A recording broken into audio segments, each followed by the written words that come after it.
Hey gamers and YouTubers, Jyran giving you all the 2.0, and I'm back with Genshin Impact 4.2. Good news, I got Charlotte,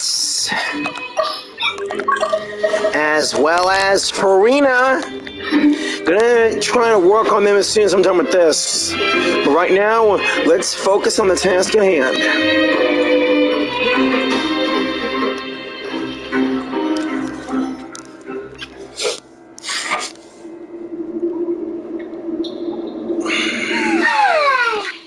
Now for a little rest after breakfast. This is the life. Wait a sec. Isn't something important supposed to happen today? Oh, today's our big day! We're supposed to leave the Fortress of Mirapede! Come on! We've got to go complete the release procedures now! Right. Masquerade of the Guilty.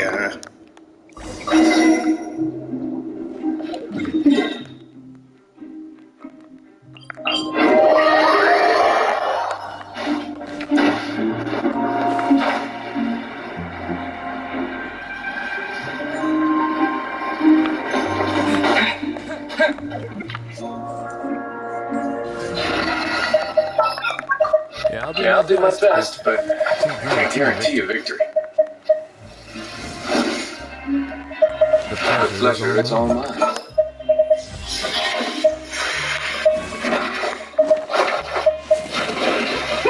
Let's go out and play!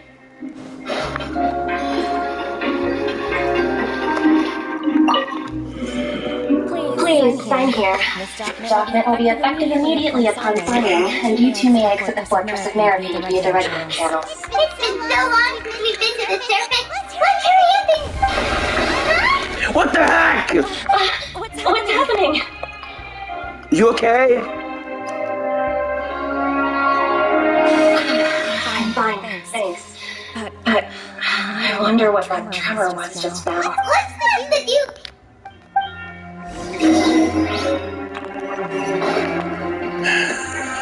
An exit card by the Fortress of Mirapede.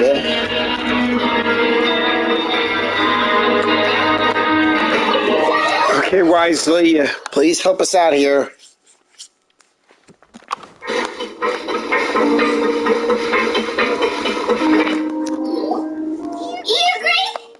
Risley! Good to see you two. Is there something you wish to see me about? That.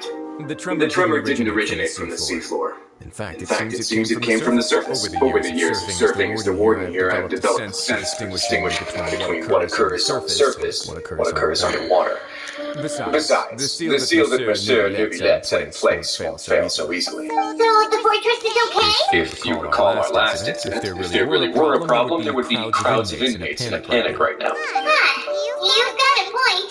Okay, seems we need to get back to the surface and ask about what happened. By the way, do you know what day it is today? I believe today is this month's pipe cleaning day. Wait, seriously? Actually, today is the day we say goodbye to the Fortress of Mirapede. Yes. Have you completed your release papers? Yeah? Mm-hmm. It's you two. Are you leaving now? Hey, Siegewing. That's right. Today is our last day in prison. But now that Paimon said that, it doesn't feel like we were confined here. It's actually been pretty nice. A lot of people have helped us out. Oh yeah, Paimon feels fond of this place now. Then be sure to come back and visit. I'll miss you. Okay, we will. If you've signed the release papers, then you're free to go. The guards will escort you out. You're not going to see us off? I knew you'd ask. All right, sure. Let's go. Well, you actually agreed. No worries, you must be busy. Paimon was just joking. So you do have a polite side, I see. After being down here for so long, I imagine you must feel like you're lacking companionship.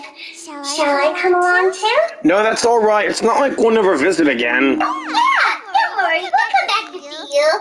Paimon really likes the cafeteria here. The chefs sure do know how to make good broth. I hope you won't be here as convicts the next time I see you. We won't. We'll do our best to stay out of trouble. That's the end of another chapter in our journey. And since Nervalette was the one who asked us to come here, we should probably go report to him now. Next up, the Palais Harmonia. You're going to see Monsieur Nervalette? Please pass on our kind regards. I'm sure just your regards will do, no? I believe it would be the polite thing to do. You're right. I've heard the Palais has been terribly busy these days. Tell him that I hope he hasn't been overwhelmed by the recent string of troubles. Okay. If you're concerned about things at the Palais, why don't you take some time to go up and check things out? I believe you should still have some vacation time to spend. Thank you for being so understanding. It means a lot. It's been some time since I've gone to the surface. I must say that I've started to miss it a little. Can't wait for Siege Dream to be playable. Anyways, we might as well go and see Nervalette.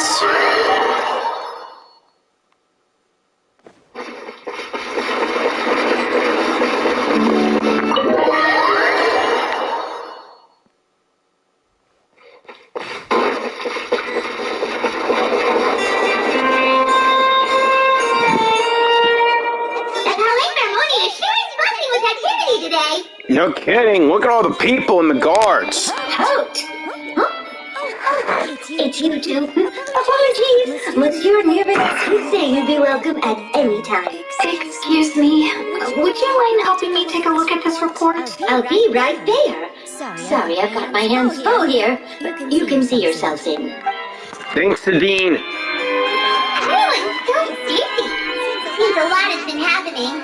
Maybe it's something to do with the prophecy. Come on. Nervalette!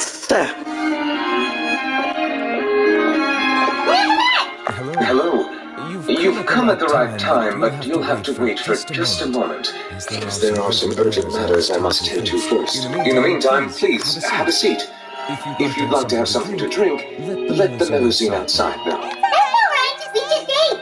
Very well, then. We'll make a bridge over there while we wait for him to finish his work. Yeah, fine.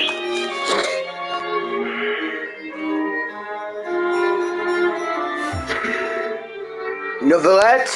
All right. I should wrap things up for now. Are you done with your work? Yes, sorry to keep you waiting. It's cool.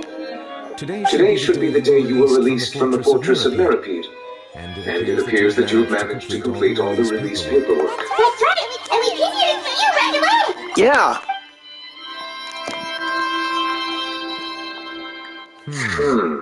A massive whale. Do you have any idea what that might be? Judging from your description, that cannot have occurred in any ordinary waters, but rather something like the primordial sea. A whale of that size and shape cannot usually be found in the waters of Tibet. Therefore, we can only assume the child is presently immersed in primordial seawater. Tartaglia is in the primordial sea? But anyone, if it... wish I can go down there and save him. Immersed in primordial seawater? What the hell? Is he okay? Tartaglia's not from Fontaine, so he won't dissolve. Most people wouldn't be capable of entering in the first place. I'm not completely sure how he could have gotten there myself. There's something we'd like to ask you about, too. Yes? What is it? What was that tremor we felt earlier? Oh, right! I felt it too! We asked the Duke and he said it wasn't from underwater, so we figured you might know something about it! It turns out that I have just received a report about this particular matter. In fact, that's exactly what I was busy with a moment ago. The source of the tremor was here on the surface near Poisson. After the shaking stopped, the water level in the Poisson area rose at an alarming rate. Oh no! Nadia and the Spinach of Ursula! The water levels rose?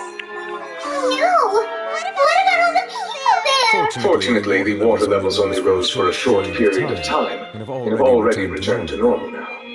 However, I still have a bad feeling about the whole phenomenon. If the change in water levels is connected with the leaking primordial seawater, the situation in Poisson may be much worse than it appears. Nadia should be in Poisson, right?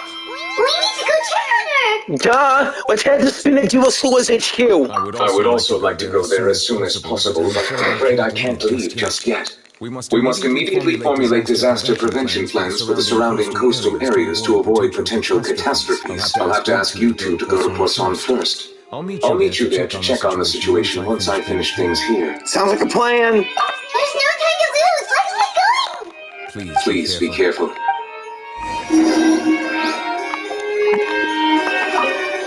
The two of you have my thanks. If you need any help, just let me know. Thanks, Novedest. All right, time to go see another favorite, Navia.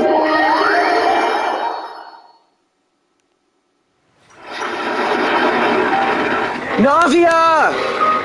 Oh no. What happened here? It looks like a ghost town. Oh wait, there's someone on the roof. He looks badly injured. All the buildings seem to be in pretty rough shape. Nobody around. Were they all dissolved? No, let's not assume the worst yet. Nadia should be around here, right? We need to make sure she's still... that means we need to check on her. I'm aware, pal. Let's go.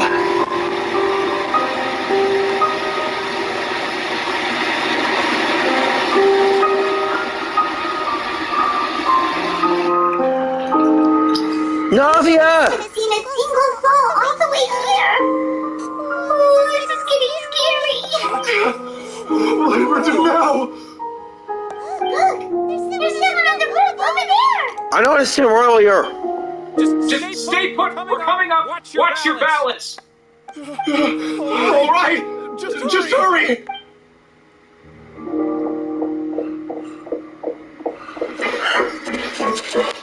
Okay, he's got this. Not anymore. Only surviving home. My Desiree. You look pretty sad. No. My leg! My leg! How could this have happened? It hurt! Just hang in there. Help is on the way. You can hold my hand if it makes you feel better.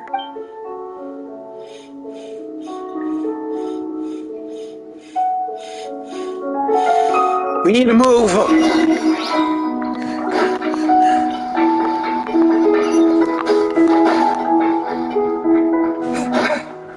There's Navia.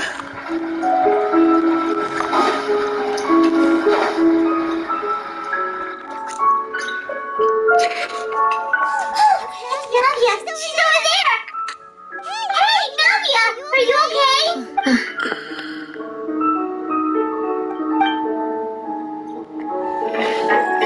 You're here. We heard there was a situation in Poisson, so we came as quickly as we could. Yes. As you can see, the water level suddenly rose.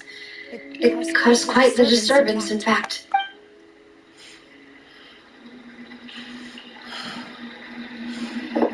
Mademoiselle, there was a wounded resident next to a building southeast of here. I've already transported him to safety, but we've run out of medical supplies. He's wounded? How badly? He fell, so it's probably a broken leg. He's pretty shaken up. When the water level rose, he desperately climbed up to the roof. Once the water receded and he saw the ground, he became terrified and eventually... Oh no. He jumped down then. Find the leader of Squad 1 and tell him to take the wounded resident to see a doctor. He should know where to go. Understood. I'll take over his search and rescue mission in the meantime. All right, you'll be in charge. I'm sorry. Where were we? The situation in Poisson? Right. Allow me to explain. A little earlier, we suddenly heard a loud noise. At first, everyone thought that something might have exploded in the waterways. But before we knew it, water started pouring out from everywhere. The rushing water seemed a little odd, almost like the unique color of primordial seawater. Some people didn't realize the danger and thought it was just ordinary water leaking from somewhere. But no, it was the primordial sea. It's already starting to flush in the Fontaine. Everyone on the street who happened to be close to the water didn't have a chance to escape. As the water levels rose, They suddenly disappeared. Those who realized what was happening started to flee in a panic, desperately trying to get to higher ground. Many were injured in the stampede, and some people fell from significant heights. They were dissolved. The ps5 Sula initiated rescue operations as quickly as possible, but there have been a lot of casualties. Fortunately, the water began to recede after some time, and the chaos came to an end. The water that flooded the area contained primordial seawater, so the lower levels of Poisson are still hazardous. To ensure everyone's safety, I've asked the people there to leave as soon as possible. No one knows if this could happen again. All we can do for now is try our best to help evacuate the residents. We still haven't completed the head count, but we'll have some numbers soon. How awful. And all of this just came out of nowhere. I know. It was quite frightening indeed. I only wish that everything that just happened was a bad dream. Me too. Is there any way we can help Navia? We're here to help you, buddy. Thank you for being so willing to help in a moment of crisis like this. You don't know how much it means to me. I really can't express how grateful I am. Wait, we're missing some people, aren't we? Don't say that, Navia. That's what friends are for. Hey, where's Silver and Melzy? Demoiselle! We've got a situation here! I'll be right there. Sorry. I need to go for now. Navia? And there she goes. Seems it might be a while before she can take a break.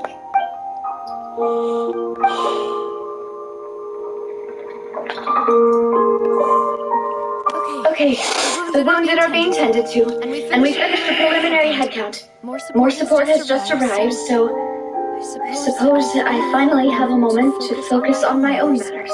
Of course, we should remain ready for anything, and continue doing our best to rescue others. I'll be sure to have everyone at the ps5 Sula ready to render assistance. Traveler, Paimon, would you accompany me to my father's grave for a moment? Huh? Right now? I understand. Thank you.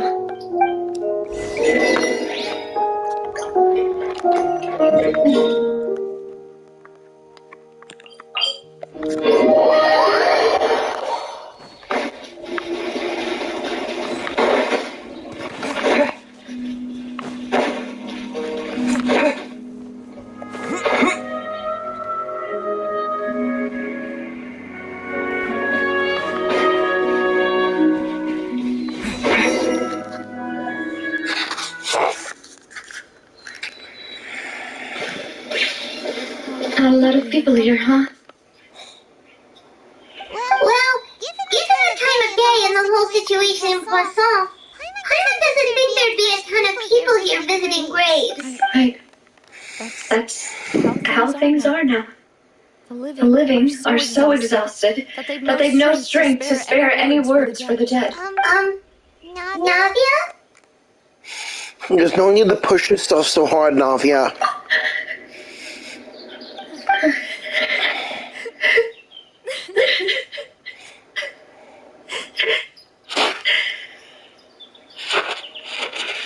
Navia, what's wrong?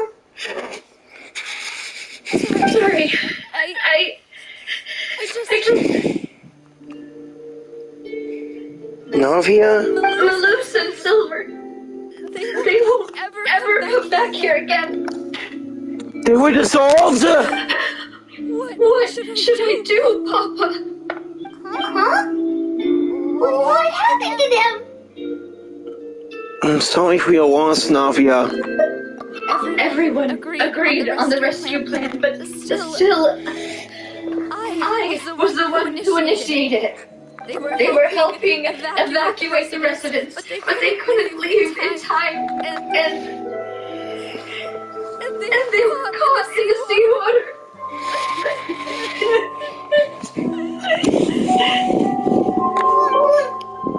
What should we do? I have known them for so long. know they were afraid. But I could at least hold a funeral for my father. And I know where he rests. But as for the loose and silver, they're just gone. I just can't.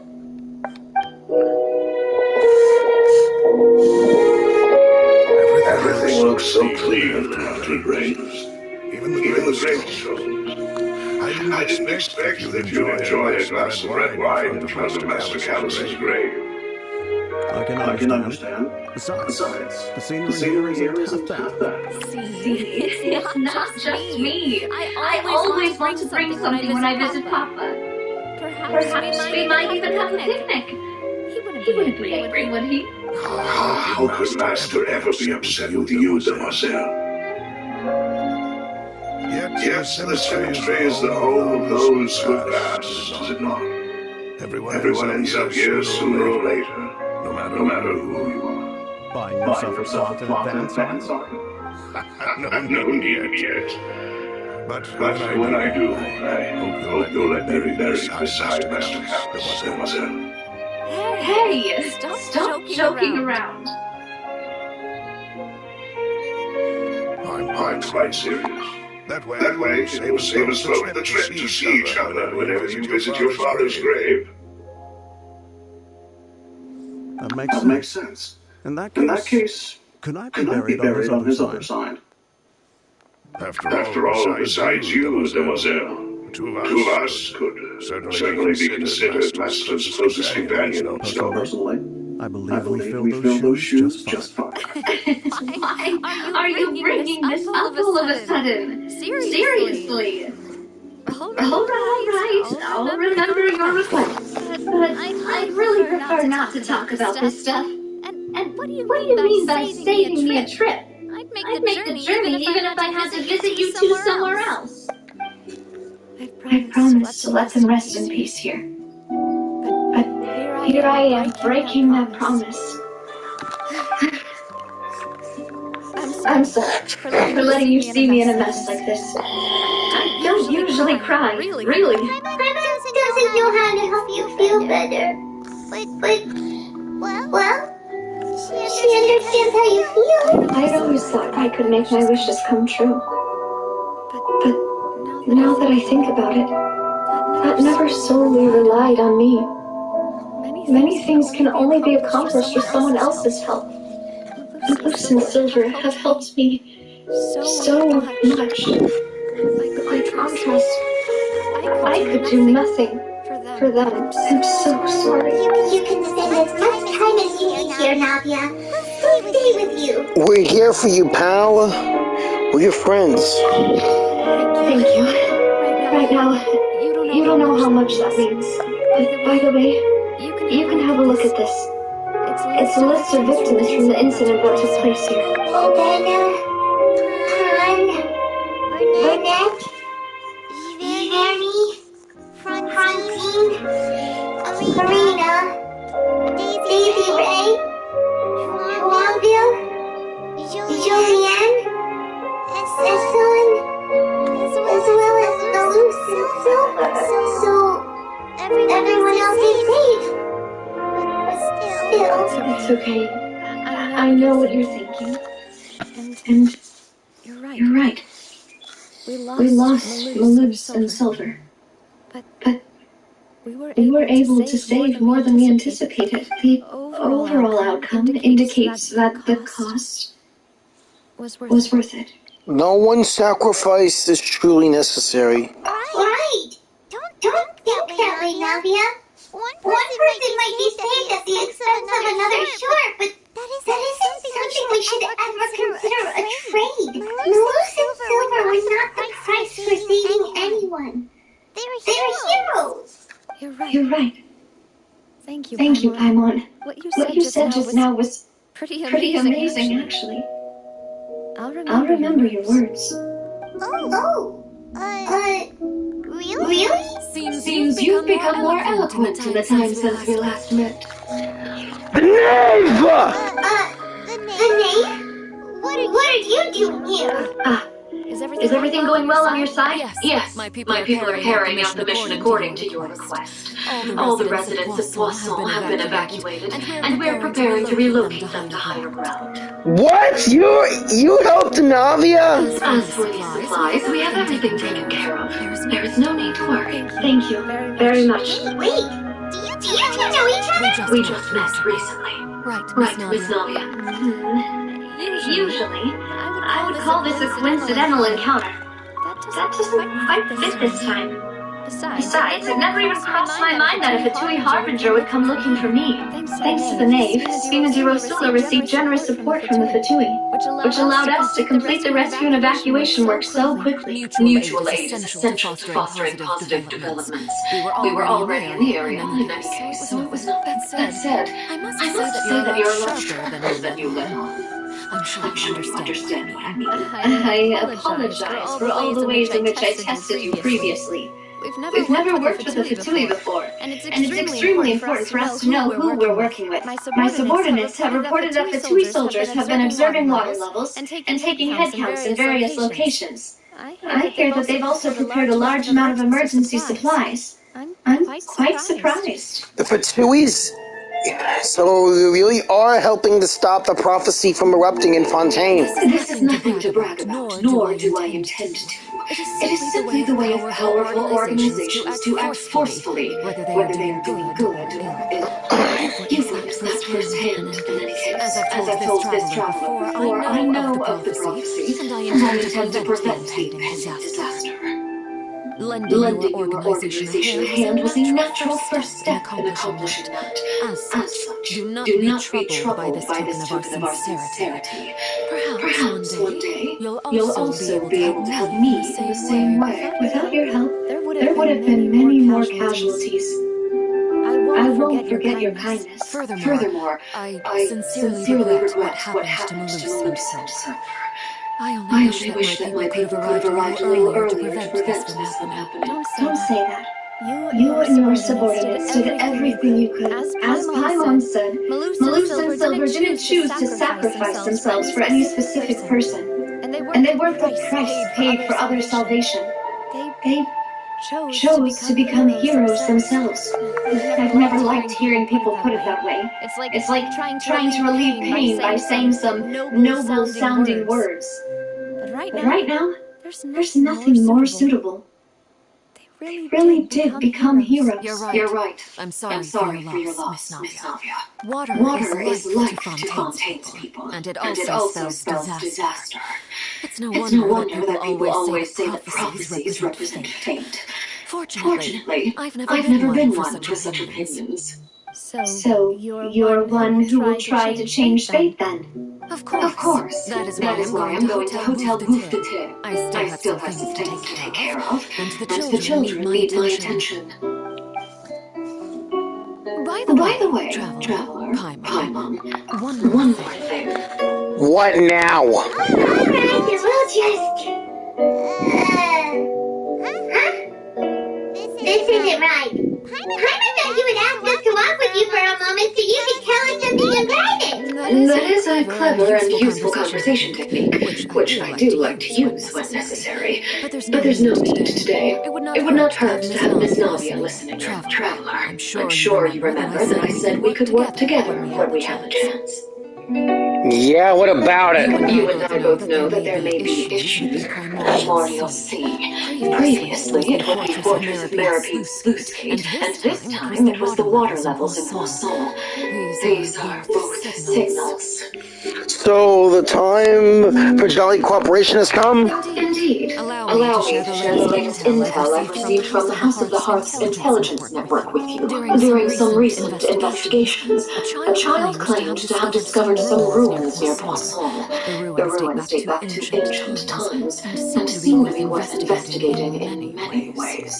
Judging by the dating of the ruins, they may be related to the prophecy and the coming crisis. The situation is becoming more urgent, so any pertinent information will prove extremely precious. My people initially came to prepare for ruin exploration. Unexpectedly, this disaster struck. And at present, we're all busy prioritizing the rescue effort. So that's why the Fatui were already in Poisson. I wanted to take the children along, but unfortunately, Linny, Lynette, and Fremine have all been dispatched to higher grounds to assist affected residents. Linny told me that outside of the house, the person they trust most is you. I knew I could trust Lenny. He's the best. Which is why I want to give you this task. Can you even trust me? The House of the Hearts members see each other as family. But Linny, Lynette, and Fremine said that they also see you as such, even though you are not from the house. Aww. Well, consider them part of the traveling family as well. I'm sure you already understand how earnest they consider their friendship with you to be. Yeah. Lenny, Lynette, and Femine are the best. The intel I just shared about the ruins with such a high fuss. But since the children consider you family, it's only natural that I freely shared with you. Got it! So all we gotta do is go to the ruins, right? We can handle that. Thanks for the info, Mother. Excuse me, but may I tag along?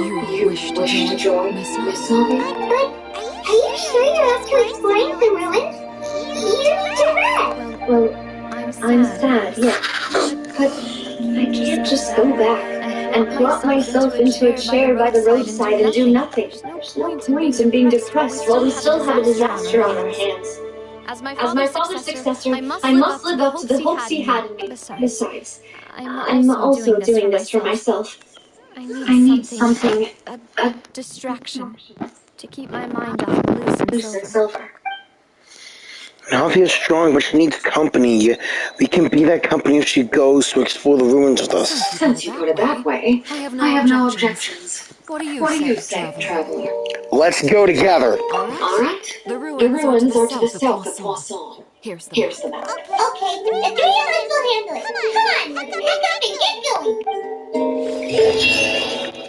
going. Already got me a good team ready.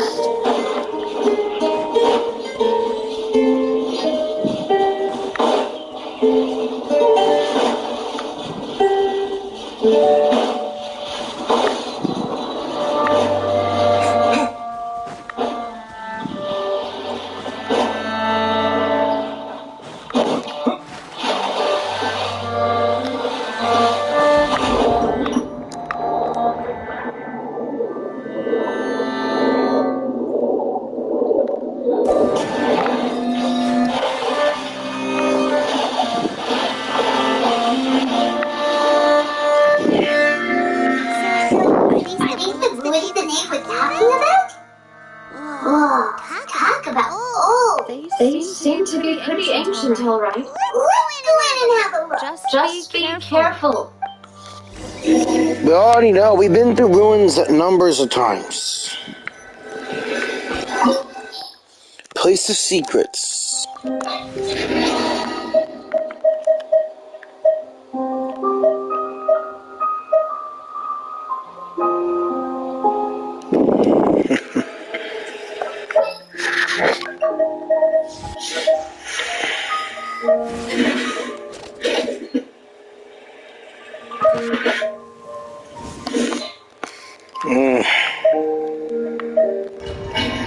Let's do this thing. I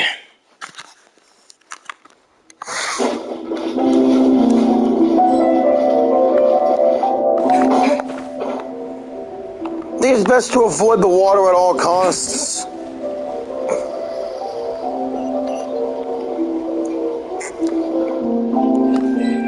Hilly Charles?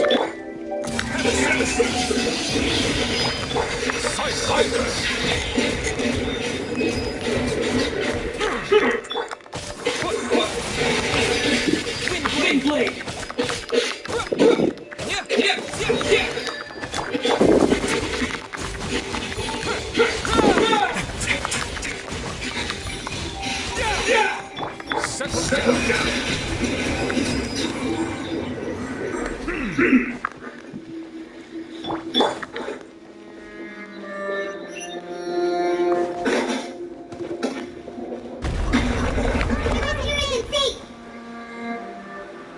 Yeah, I noticed. Easy does it. This place has also been contaminated by primordial sea water. Yeah, and a lot of it, too. A Fontainian would most likely dissolve the moment they fell in. You should go back to safety, Navia. Right! You can't go down if there's primordial sea water. It's too dangerous and it won't be any help for you to just stay here.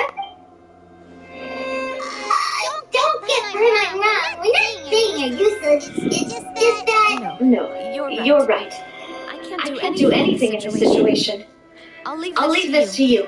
From the looks of things here, maybe there's no way back. Crap.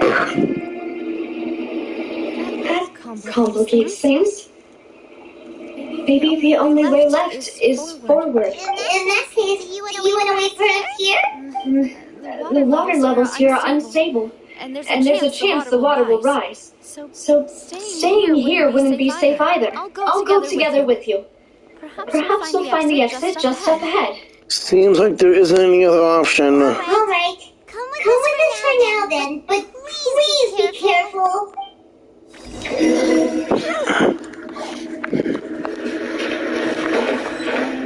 Oh no, it's a dead end!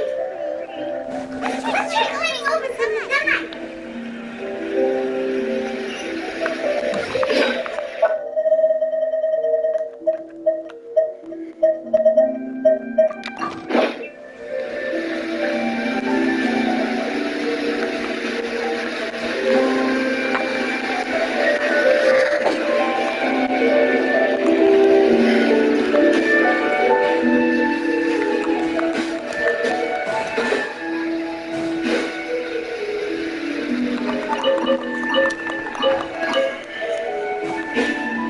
Yeah, old veggies.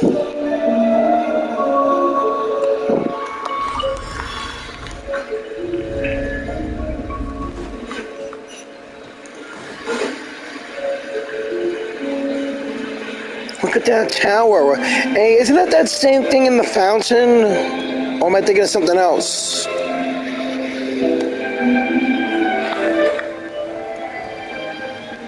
Oh, crap. Phew. Close.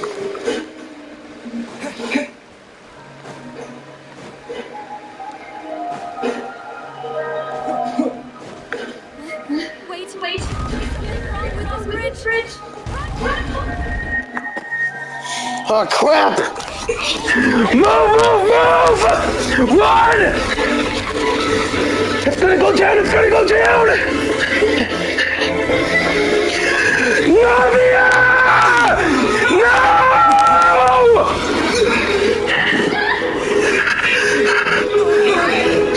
No, Navia!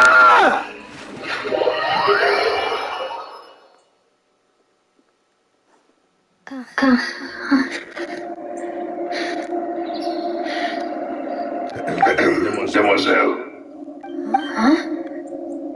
Demoiselle, what are you doing here by yourself? Would you be standing here till dark if I hadn't come to get you? Maybe she just wants some time to herself, Malus. Oh, was I sleeping? Yes, it would appear so. I must be tired. Did we lose Navia already? That's quite possible. However, you were the one that suggested we go out for a walk. Oh, right. I nearly forgot. It must have slipped my mind when I dozed off. I haven't had a nap today yet. Have I? This is a familiar feeling, yet something's a little strange. Something the matter with him, was it? No, I'm fine. I was just trying to recall why we came out for a walk. Do you remember Mr. Giovanni? He requested our help before with foreign merchants who had a debt dispute with him, and we resolved the matter not long ago. We were headed to see how things were going with him at the moment. Right. Yes. I remember now. Oh, Miss Navia. Ah, Mr. Malus. And Mr. Silver, too. It's good to see all of you. How have you been? I've been great. Thanks to your help, those bothersome merchants finally realized that I wasn't the one they were looking for. Why, I wasn't even the guarantor for that person. They were knocking at my door day and night. Even my neighbor, Obina, was getting fed up with them. Sometimes force is required to calm someone down and get them to listen to what you have to say. That's right. Oh, by the way, Burnett, what was it that you wanted to give to Miss Navia again? Oh, yes. One moment, I have it right here. Miss Navia, these are some flower seeds that I prepared. Please take them. They're I don't know what we would have done without your help, so this is a little token of our appreciation. I hope you won't refuse. Did you cultivate them yourself? Thank you so much. I'll certainly take them. Balloose, we do still have some empty flower pots at home, right? Why, we can have as many pots as you'd like, demoiselle. Perfect. In that case, we'll swap out some of the decorative plants for some of Mrs. Burnett's flowers. Very well. Wait. Something seems to be off here. Excuse me, madam. If I'm not mistaken, your name is Burnett, correct? That's right. Is something wrong? No, it's nothing. This is the first time we've ever met, but your name seemed familiar to me. I must have heard it when I was discussing things with your husband previously. I've heard this name before. Sometime recently, I'm sure of it. And why are there so few people around here? Where did everyone go? We must mind the time, demoiselle. We still have important things to attend to today. Huh? We do? Like what? Well, now, did you forget? Miss Navia, here you are. I've been looking for you. Please, come to the Opera House. Your trial is about to begin. My trial? Wait, why would I need to go to the Opera House? Yes, she's right, demoiselle. It's just about time now, so we should get going. Oh? All right then.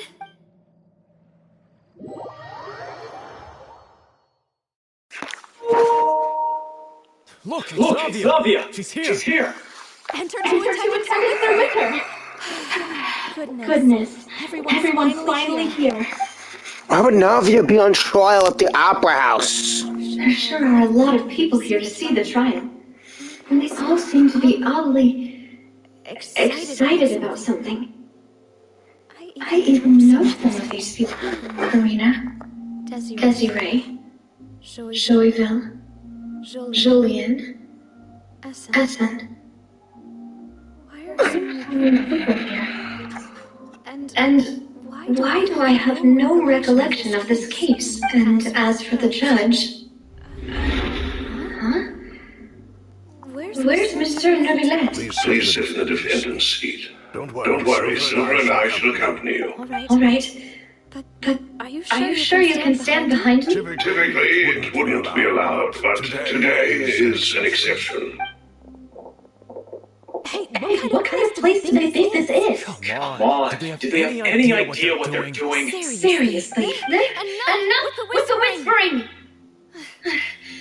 Could someone please tell me where Monsieur Neuvillette is? And why I am standing trial? My dear Miss Navia, have you not yet realized what you've done? In that case, allow me to explain. As all here know, you are Master Callus's the head of the Spina di Rosula, someone held in high regard by every soul in Poisson. Oh my god, the primordial sea is making her vision this! After you took over the Spina, you treated all of us just like the late Master Callus had. If anyone in need reached out to you for help, you responded. Not only you, but your butler, your subordinates, nearly everyone in the Spina di Rosula fought for the well-being of those in Poisson. Wait a moment. Aren't you just proving that I'm a good person? Yes, correct. Absolutely right. And that is why you stand accused. You have helped so many people get through so many difficulties. You are one with us. We are inseparable.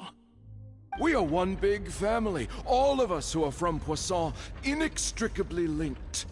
And with you being so important, we couldn't possibly do without you. Therefore, this fair and honorable court shall declare you guilty, and you shall stay here. You will be together with us forever. Huh? What are you saying?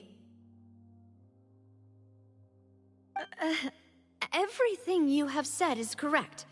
I have indeed done a lot for my hometown, and I would be willing to be with you all, but what is the purpose of having me stand here like this?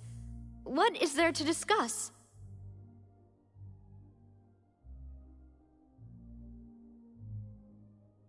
Ah, well, if that's what you think, then I have no further comments. How wonderful, Miss Navia!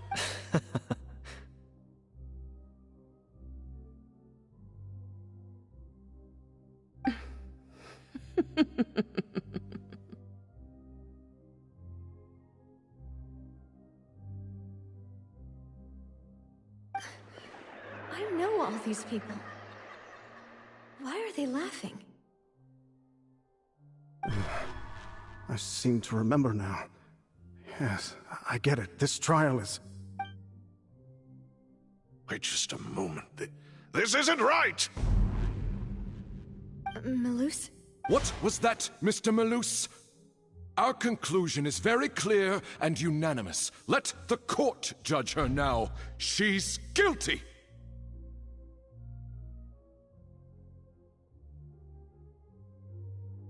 Stay here, Navia! You're one of us!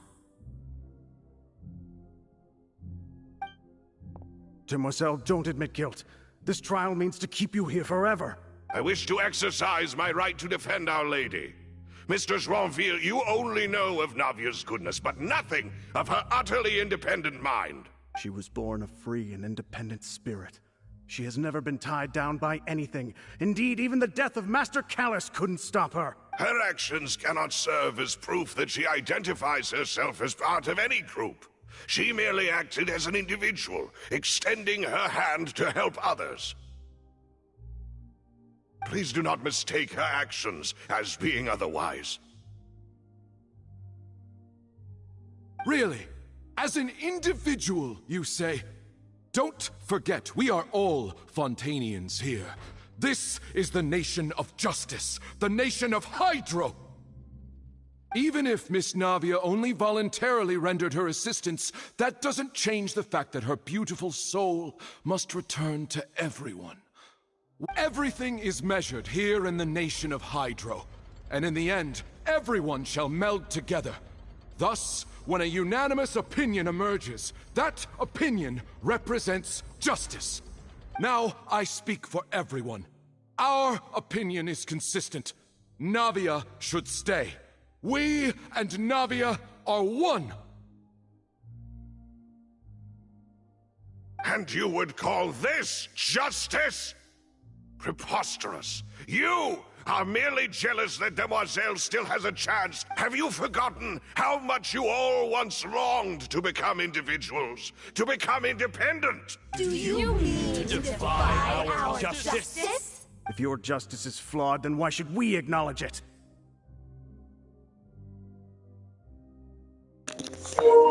Man, they all just spoke at the same time like that in a creepy manner. It's sorry if I skipped a line if you didn't finish. Should have said that in advance. And that is how we will enforce justice. My head. It hurts. Silver, it hurts. My head is spinning. All I can see is stars swirling in front of me. I remember now. Everything that seemed odd from the very beginning. Harita, Desiree, Joyville, Jolien, Essen, and Mr. Javerny and Mrs. Burnett, who we met earlier. And Silver. I don't want to admit it, but they're all dead.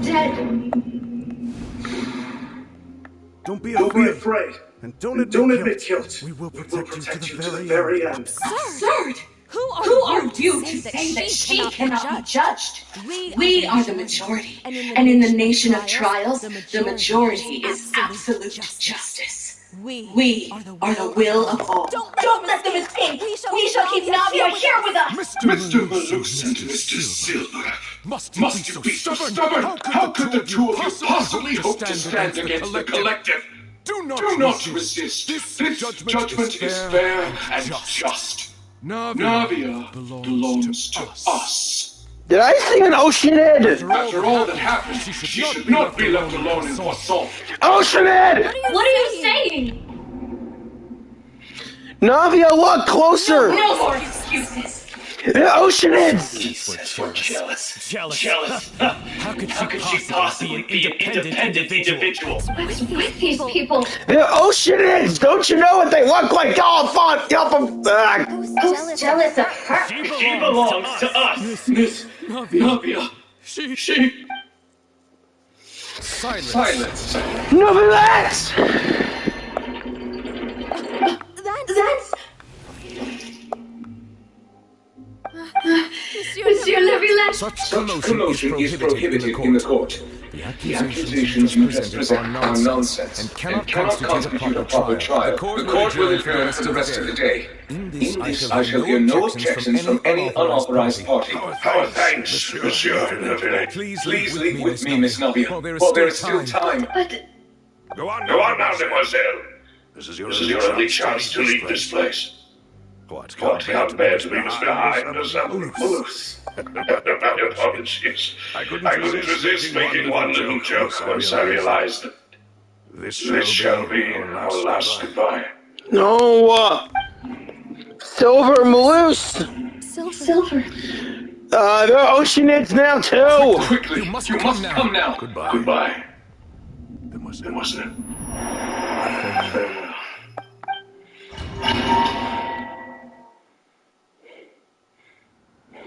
No, wait! Just a second! Navia! Navia? You're awake? Good. No, relax! I must have been dreaming.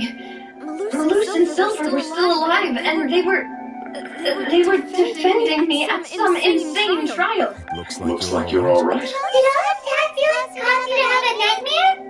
Paimon could give you a hug. The ruins you were exploring suffered a cave-in. When I arrived, I found you falling toward the water. You were just about to be dissolved within, but I... What is it? I think I saw two Oceanids protecting you. It was only for a moment, perhaps in a fraction of a second. But they gave me the chance to retrieve you. Were it not for their intervention, I would not have been able to rescue you before your consciousness dissipated. Wait, did you say Oceanids?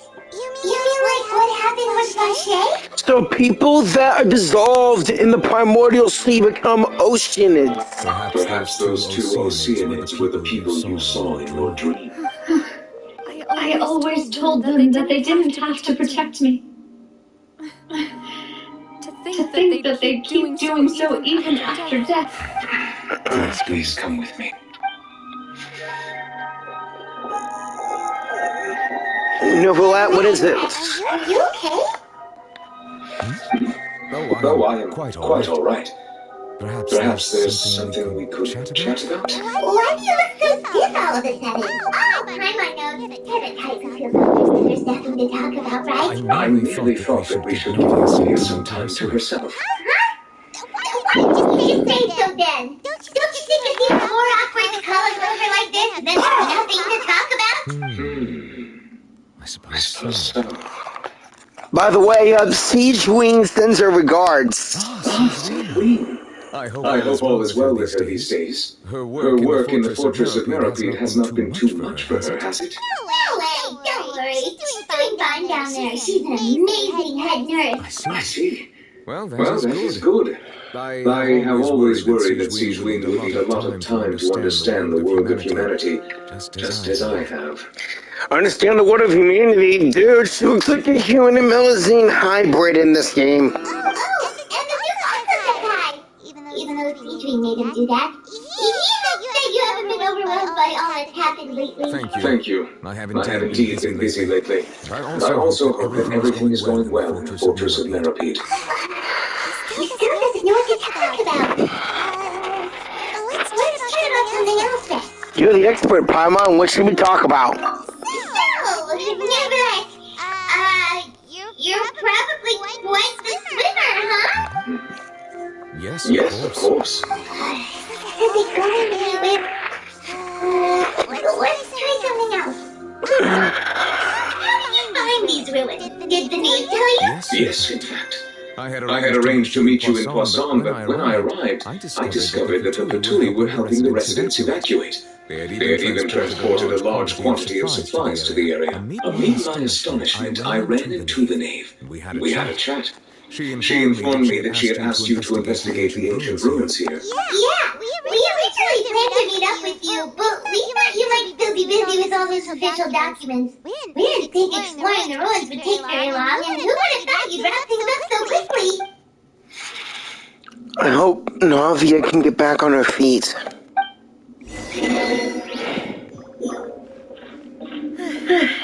I'm sorry to have kept you all waiting like that. I'm feeling much better now. I guess we should get going again. Will you come with us, Monsieur Neuvillette? Yes, if you wouldn't mind my company. Let's be doing this. Of course.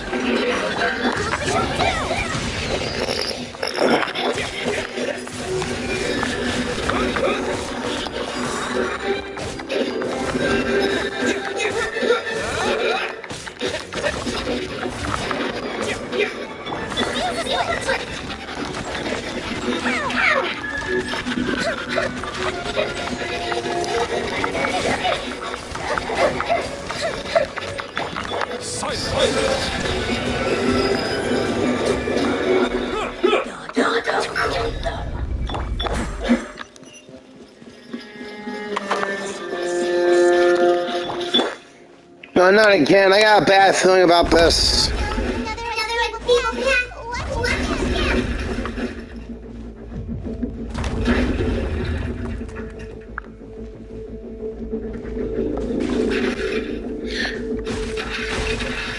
Damn it.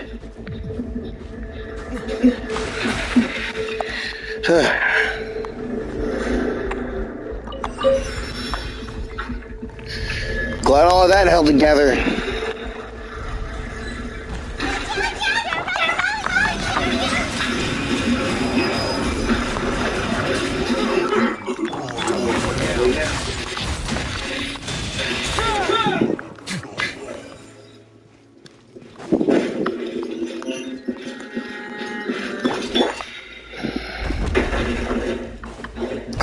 Crap.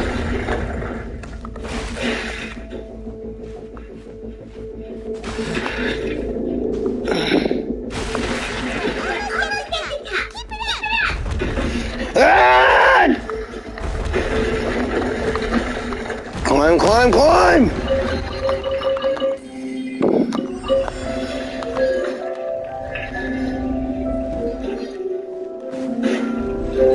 Yeah.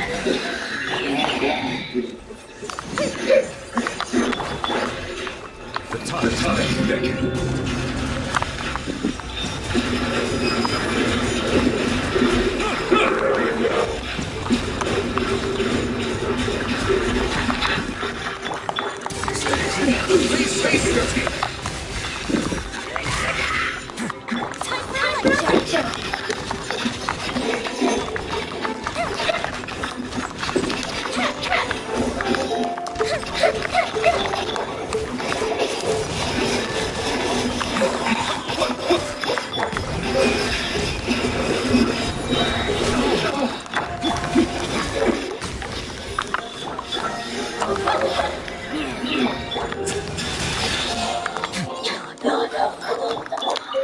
what this thing does.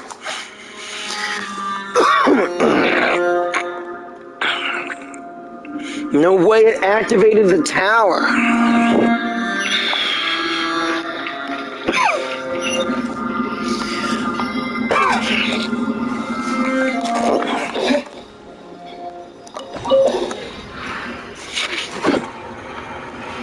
Here we go.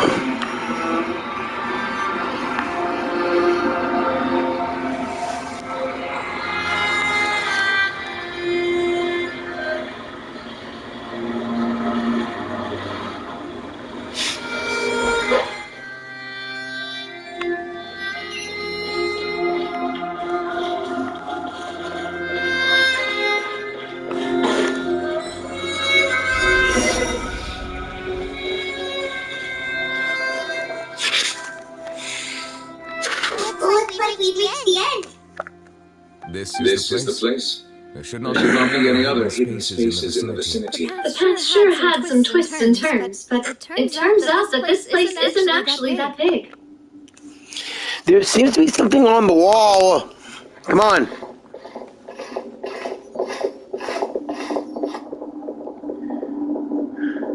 The prophecy! It seems like they were put here as an offering. Could we take them down and have a look? Perhaps we should just leave them be for now. There are 4 locations in total, only 3 stone slates. The slate that should be in the first empty spot is missing. The surrounding walls also show signs of damage. There's something written below. What might be? Region dictates that this nation be destroyed. I shall record the history of its future here in its past. Say what? It feels like someone left these slates and these words here for a purpose. But does he mean that Fontaine should be destroyed? I hope not. That would fit the circumstances dictated by the prophecy, yes. Indeed, the slate's contents correspond to it. Take the second slate, for example. There's a person kneeling here. She seems so dedicated. And there's a whole bunch of other people doing the same. She's facing this. What is this? Some kind of island in the sky? Yeah, we've seen it a number of times. And is that Lady Farina in the third image? Did the Hydro Archon fall into the water? And is that a ring of people around here? Paimon doesn't quite get it. Are they all in the water? The fourth image. I know this one. This exactly matches the content of the prophecy. The people will all be dissolved into the waters. And only the Hydro Archon will remain, weeping on her throne. Yes, they do seem to match. You know for that?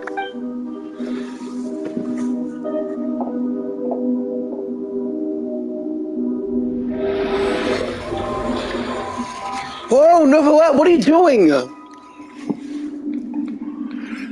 More information should be hidden in this slate. I fear I cannot easily uncover it. Most likely due to us missing the first slate. I am very sorry. Dang. Don't blame yourself, Monsieur Neuvillette. Deciphering ancient stone slates isn't one of your duties. Paimon's getting a chill just looking at these slates. This says that it's the history of the future, right? That means the prophecy should come true. I really hope it doesn't mean that. Still, Paimon feels like these images are kind of weird when you look at them together.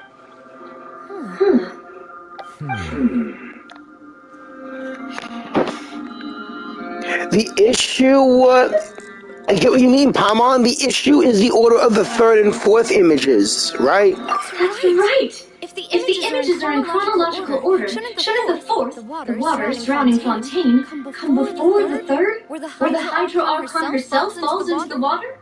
And yet the order is reversed here.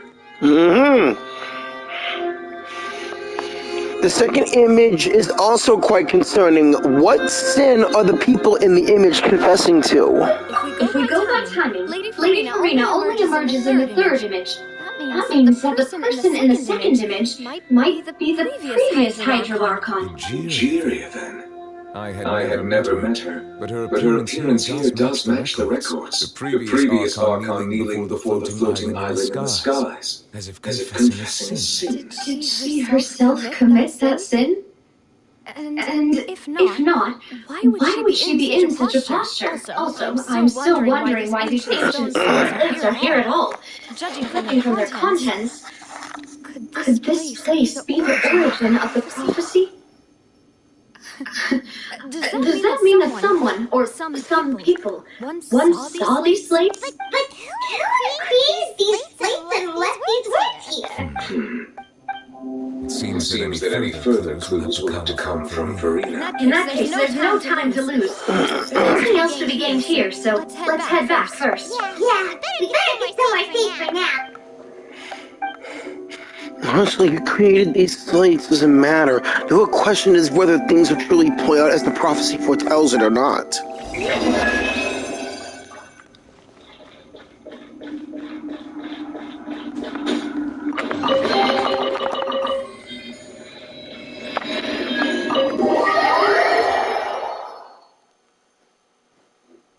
Let's split up here. I'm going to check on what's happening with the Spina. You know how it is. There's some things you just need to be there for yourself. You still have energy for that, Nadia? Paimon's already beat. Just head back to the cliff, Sandra, and have a rest then. Thanks for keeping me company all this time. No problem, Navia. You're like my best friend like one of my best friends here in Fontaine now. I got your back. I'll depart as well. Thanks for your hard work today. Rest well, everyone. You too, Navia. Traveler, I will go talk to Farina tomorrow morning to ask about the stone slates. I'm sure that you're concerned about this matter as well. If you have time, drop by my office. I will share the results of our discussion with you. Okay, see you then. Are you really going to talk to her about this directly? Will that be a problem?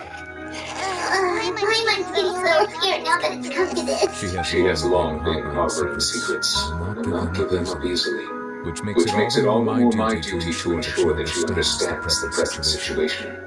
Alright, we'll leave it in your hands then. You're probably the best person to talk to her anyway. I will be carefully considering my words tonight. Traveler, Paimon, safe house of the Blue Sandra is always open to you as ever. So please don't think you're an imposition. Alright, I'll be on my way then. Later, Navia.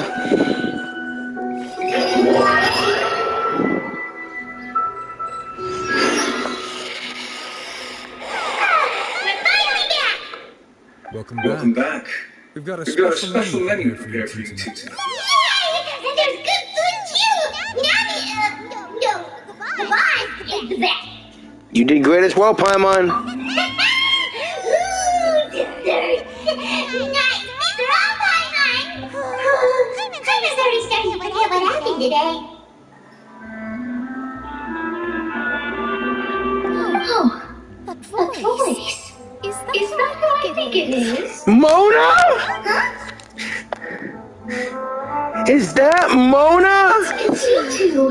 What are you doing in Fontaine?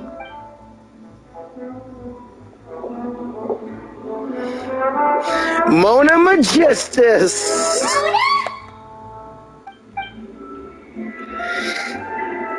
Did the stars not tell you that we might meet here? Seriously, nobody just uses a scryglass whenever they've got time to just see who they'll meet on the road. No, we didn't expect to see you here.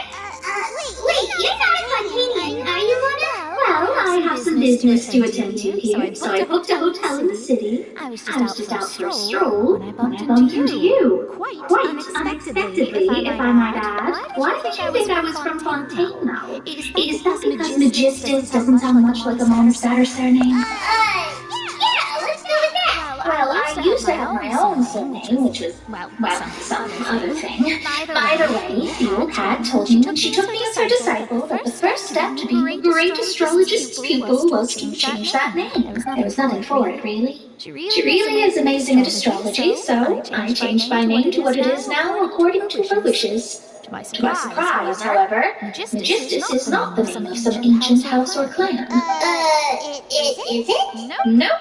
Although it is used by us in place of surnames, it generally just means great. Wow! Imagine including a boast in your name. Wait, are you gonna have to put that into your genealogy as well? I reckon so. In any case, I'd give my disciple a name like this as well, if I were to take one. And may if I ask, what's your master's name? Astromancer Barbeloth Trismegistus. Whoa, that's a long one. Does it also mean great or something? My name means Mo, the Great Astrologist. As for the old hag, hers is, in plain speech, the thrice Great Scholar of the Stars. Just take it as a title specific to astrologists. Thrice great? I know, right? That's just how she is.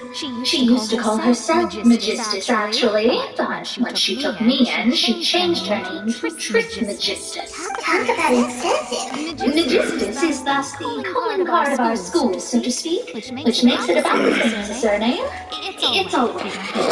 You can look into it further should you need to study astrology more deeply. Terrible! But anyway, you're not Fontanian, are you, Mona? You're from Mondstadt, right? Well, I was born in Mondstadt, yes. My parents migrated to Dormant Port, and I traveled with the old hag for a while, after which I settled down in Mondstadt City. Oh, that's a good thing then.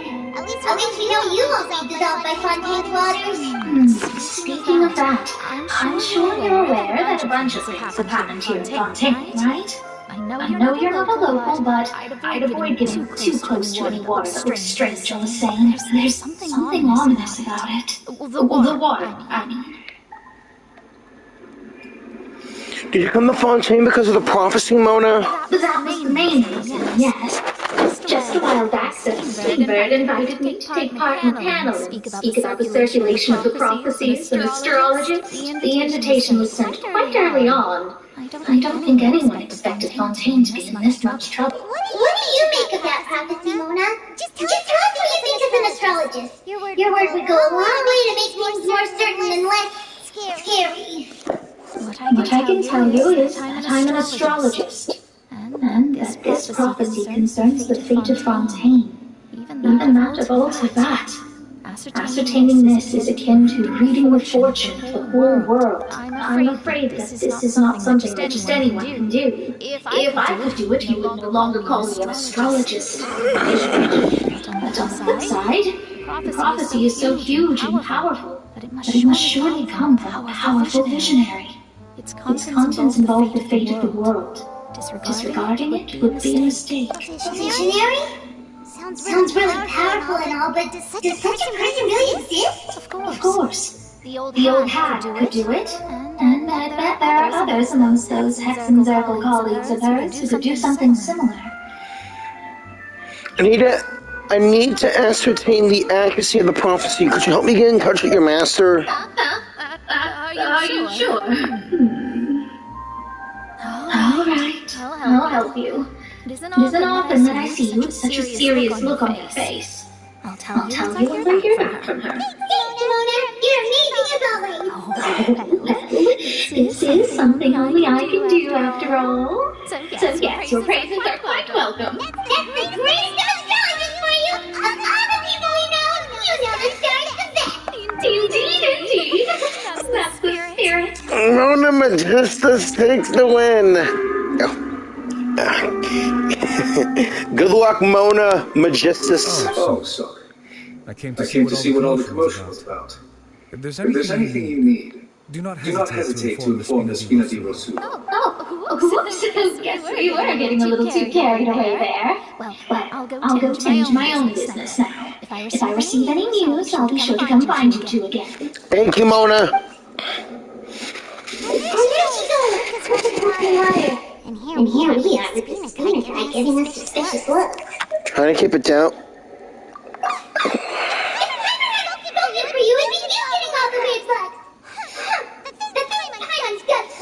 Okay. Thank you, Paimon. That's more like it.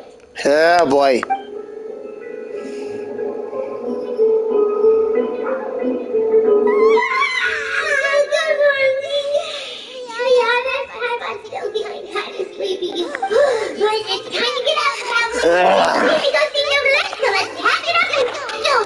right. But I might need to change powers.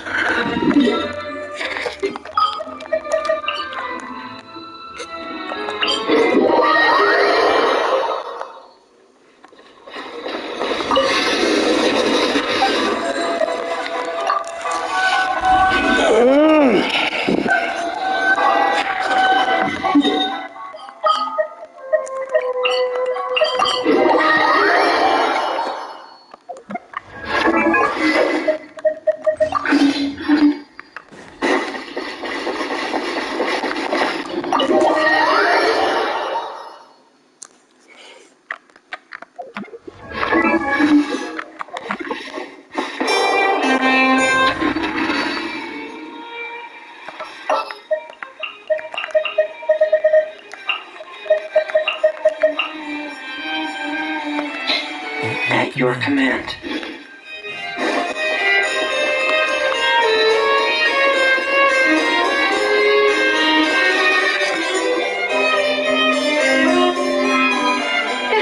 You're here! Finally! Is something wrong? Monsieur Yervalette and Lady Farina, they seem to have gotten into a dispute. Please go see for yourself. What? Here we go again. Like I said, I've already explained everything. And yet the problem has not been properly solved. There is little space for excuses between us. It is not my intention to offend you. Please, tell me where you stand. You are the Hydro-Archon Personal, are you not? Look at this. This is a list of the victims from the recent Poisson incident. You mean they're all... We did not arrive in time to avert this disaster. And I will not have it happen again. I will say this once more. You must tell me everything you know. Yesterday, I found 3 stone slates in some ancient ruins near Poisson. Do you know anything about those? Seriously? You're questioning me like this is a court case now. I don't know anything about that. But you found them in some ancient ruins, you say? That's correct. Which is why I came to ask you some questions. There should have been 4 slates, but one of them was missing. The other 3 feature different images that seem to correlate to the prophecy. The prophecy? The second of these slates depicts the previous Hydro-Archon Jyran kneeling before a floating island in the sky, as if confessing something. Do you know nothing of this either? I don't. I've never seen such slates. I'll ask you again. Do you really have no information regarding the previous Archon? My deciphering of the slates indicates that the Hydro-Archon Jyran once had to confess to, or apologize for, a certain sin. If anyone would know about it, it should be you.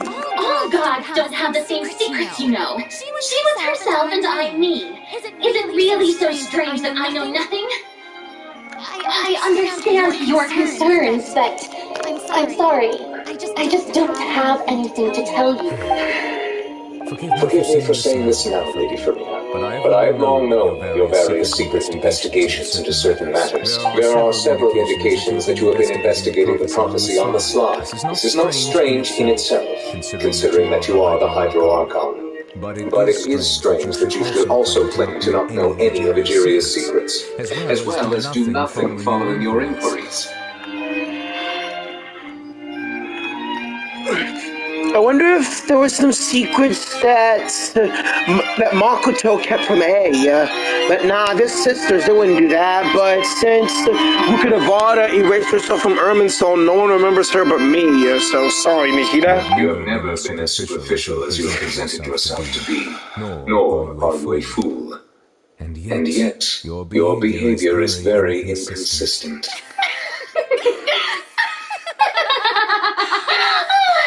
So you've been watching me all this time, have you? I didn't think you were that type. Well, since you know about my secret investigations, then you should know I'm actually working to take care of it. There's no point questioning or suspecting me. You're the Unix, but you're still my subordinate. You should be following my lead. Just trust in me. You're Archon, and do as I say. Never mind whether you can truly convince yourself to or not. It'll all turn out fine. That's all I have to say. We do not discuss this matter again. Oh, the opera is about to start. Toodles! Farina!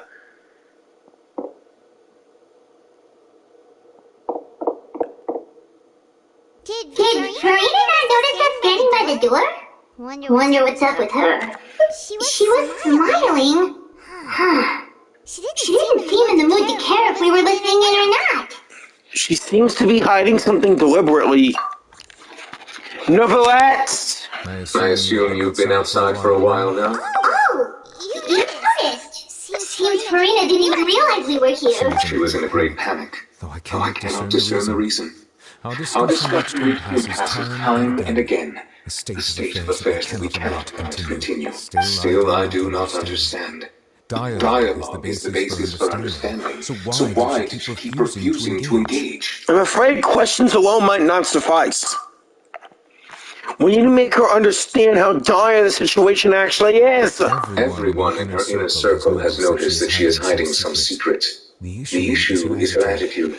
I fear that she will not reveal anything unless absolutely forced to. So, wait, how come you're not in her inner circle? You're the most renowned person in Fontaine other than her, and you're the water dragon. We may have to create a situation in which you will have no choice but to speak. Huh? Like what? Normally, people will only reveal the truth when standing trial. Perhaps we must have the Hydro Archon experience just such a scenario. Really? But Farina's seen so many trials, and she's really good at dodging questions. How do we make sure that she won't just slip away at the first chance she gets? We will need to consider this thoroughly, join forces with various parties, and then do what we can. If at all possible, I would prefer to refuse from this affair, but we must prevent the prophecy from coming to pass. This may be cruel to her, but all Fontaine is in crisis. The information a god possesses is too precious, and so we must take a chance on this. In that case, we will need help. But who will lend us their aid to do such a thing? I think I know who.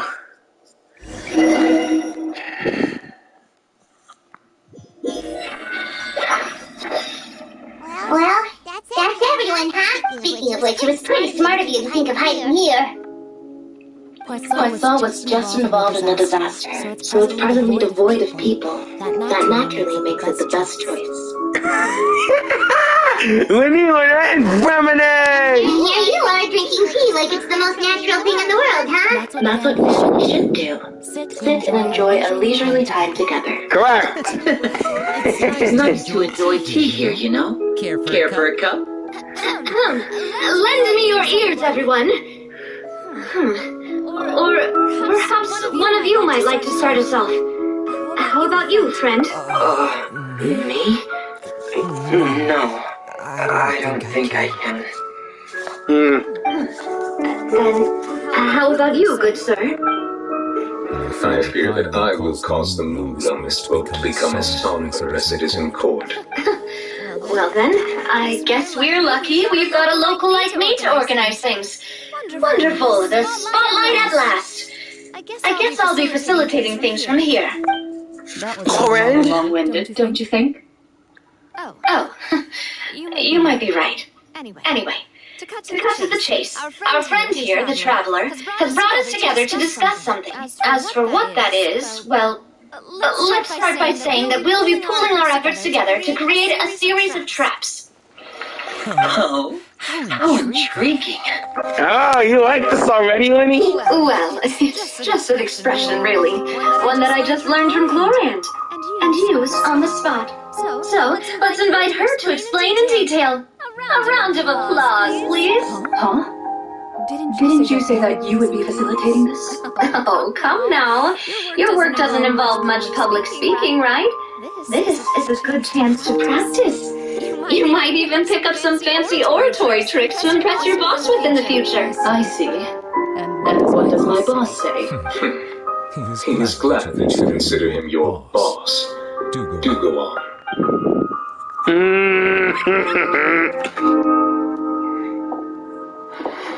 In that case, do any of you have experience hunting? Not that I recall. Fremine and I once used a wooden stick in a basket to catch wild rabbits when we were younger. As for Lynette, right.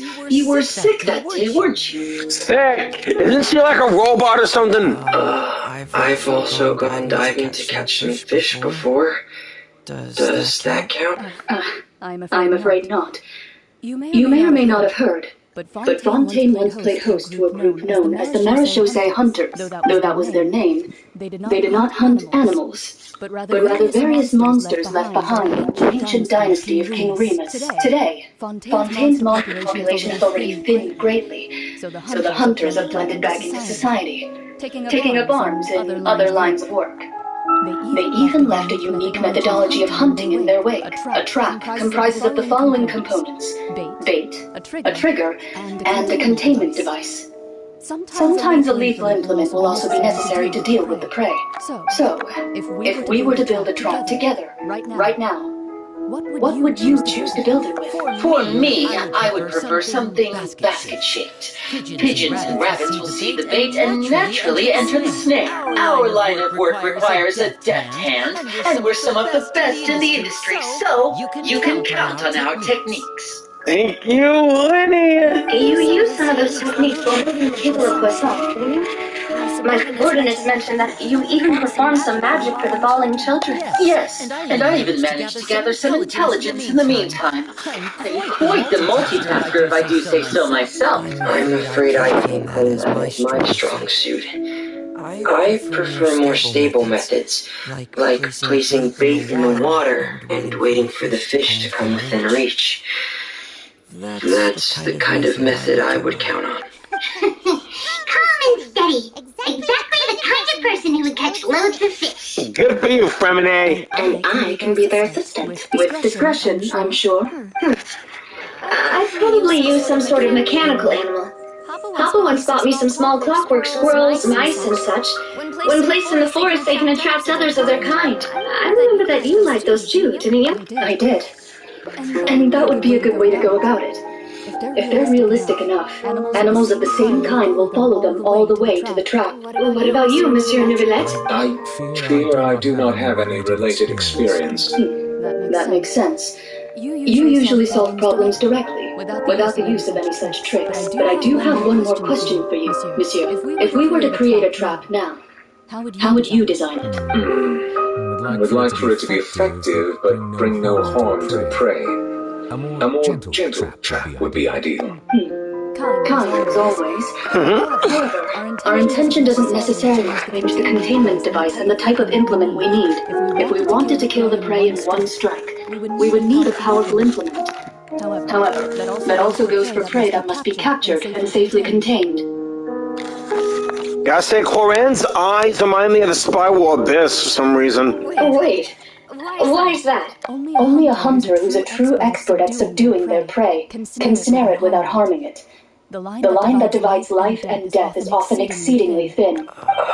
So, are we going hunting together? We haven't started seeing ourselves as hunters. It kinda works, but maybe it's still not the best metaphor. If our means of capturing and dealing with our prey is to put them on trial, and the hunting metaphor is actually quite accurate, but we shall require much more courage than any hunter to judge a god. Being whose seat is an exalted throne. That's right! Oh, so that's what's going on. Sounds very interesting. Mm-hmm.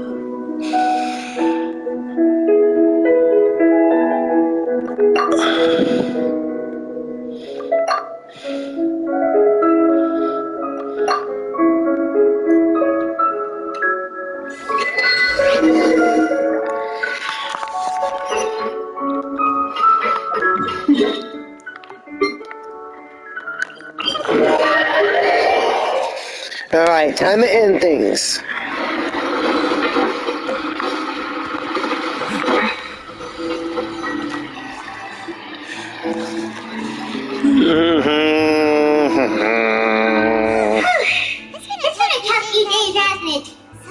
much has been happening. Those meetings sure did make me hungry. Paimon didn't think those meetings would go on for so long, but everyone seemed pretty fired up, huh? Uh-huh. Paimon thought they'd be out.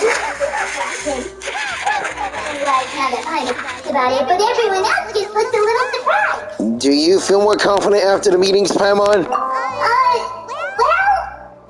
hard to say. Paimon doesn't have any experience with this sort of thing. But with you around, Paimon sure will be great. Uh-huh. They always do. After all, you're the most reliable person in the world, aren't you? Is something wrong? Did you just pour some tea? Paimon doesn't notice you doing that at all. No. Paimon's never seen that cup before. Don't be frightened. I'm just joining you two for tea. I merely refrained from saying anything till now. Who's that voice? There's no one here. Aw, have you forgotten me already? Wait, you are familiar. You're the voice we heard from the sky in Sumeru. The voice from the sky, I fear that description is wrong. Though not completely wrong. You're feeling lost now, just as you were feeling previously. I sensed that confusion and thus came to you. Guiding people is an irresistible hobby of mine, after all. Who are you and what do you want with us? Consider me a passerby, just accepting a commission from my friend's disciple on a whim. Friend's disciple? This is one of the friends that Mona's master were the end of the Hexen Circle. Will Fontaine's prophecy come true? The prophecy. Yes. What has been prophesied will be fulfilled. You may view such things as the history of the future. What? Then is there any way we can stop it? I believe you have witnessed a failed attempt with your own eyes. Can everything into that so easily be changed? There it is again. Fate.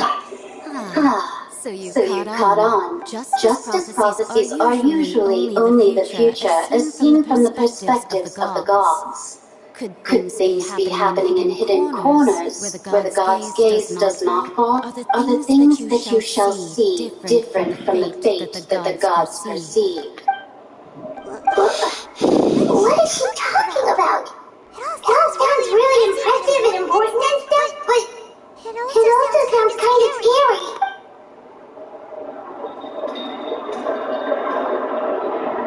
I believe that you understand, right? Some things are insignificant, but others you must reach out to change. Ultimately, fate shall serve as your only guide, no matter what will happen in Tibet's future. All you need to do is to play your part. This was good tea, by the way. Thank you for your hospitality. Well, that'll be all for today. The voice. It's gone.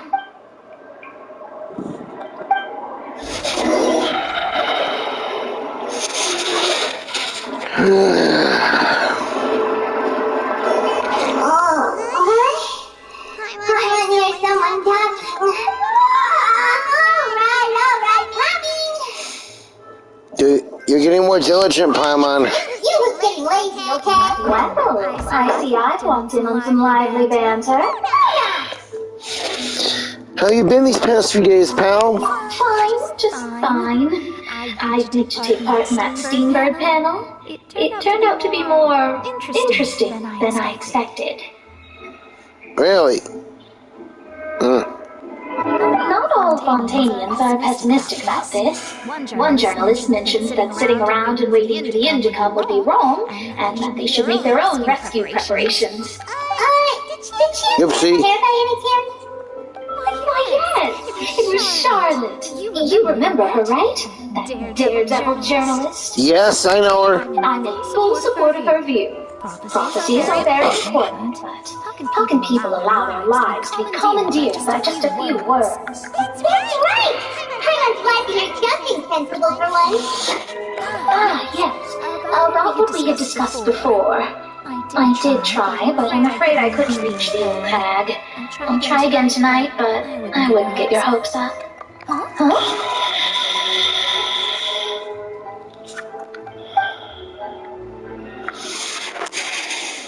Goodness gracious. Are you serious?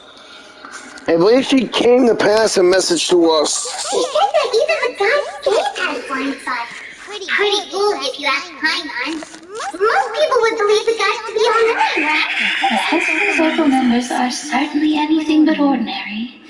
As for the mage named N, the old hag has mentioned her a few times. She said that N's sense of direction is incredible, and that she loves guiding those who are lost. But I've never met her, and if she were still alive, she'd be... Well, suffice it to say that the hag's at least a few hundred now, and N's been around for longer than that. Whoa, the Hexen Circle sounds like a scary group. But they aren't really staying shape to live so long. Their abilities alone are pretty terrifying. If she came to see you personally, then the problem you're facing must truly be of great importance. Well, it's not like Paimon could understand anything she said. She was quite cryptic, but I suspect she means there's still a way to turn things around. She didn't say when or what that would be, though, so perhaps it is something that you cannot know right now. True, her words were meant as a helpful hint. When will we realize that their value and meaning? Was that the best answer that my question could have gotten? Traveler, Paimon, are you two alright? Oh, we're fine. We're just a little down right now. It kind of feels like the end is coming, you know? I see. I feel that same sense of desperation, too. I guess you could consider me someone who has often witnessed fate. So far as I have seen, it cannot be swayed. But even so, I still hope for and believe in miracles. Astrology is eternal and rational, but fate may not be. It is cruel, but it can also be beautiful. Perhaps that's what N is trying to tell you. Not to lose heart, and to believe that what you are seeing playing out before you is not yet set in stone. I did originally think of steering clear of all this. I couldn't. Even if this is all futile, I still wish to help everyone. If we don't struggle to the last, then how can we face the end when it comes? Huh. You do have a point. There I go, talking about astrological principles again.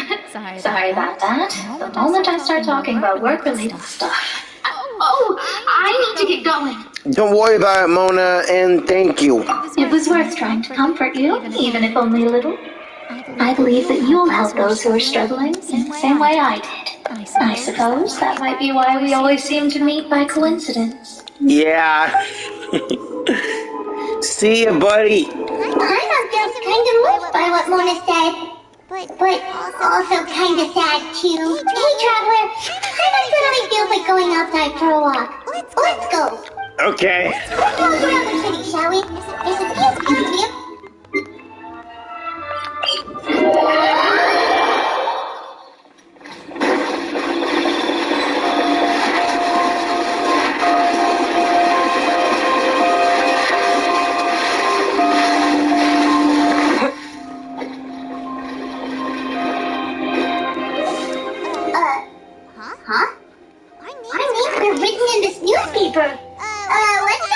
Maybe we're famous. The underwater stronghold, the Fortress of Merpeed, has continued in its noble autonomy, but that does not mean that others cannot interact with it. My recent attempts to enter the fortress bore little fruit. Guess Charlotte still hasn't given up on that. Thus, did an outsider friend become the focus of this report. A blind adventurer with their white fairy legend trailing in their wake. It is said that this mysterious traveler once visited the underwater fortress. So while the fortress's interior remains a mystery behind closed doors, do not fear, for the tale of the traveler contains surprises in space. Journalist Charlotte's biggest scoop yet, the Traveler's Trail, World Walker.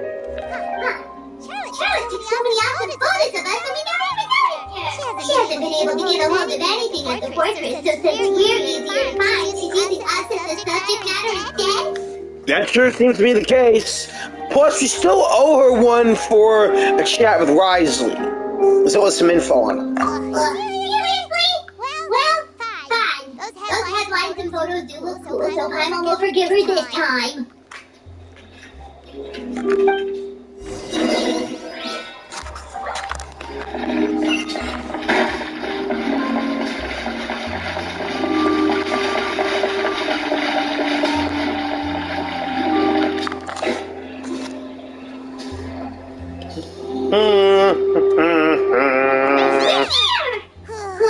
Paimon's hungry. Should we go in and get something to eat?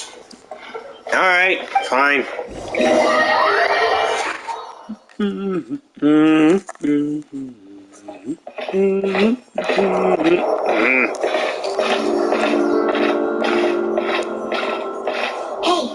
quick! Look! That's the limited edition, only 16 slices a day cake! It hasn't already sold out for the day. It was so delicious the last time we tried it! Despite the tense situation we were in, let's give it another go! I'm sure it'll be great! Alright. If we can't anyone get ahead of us. Someone showed up after all!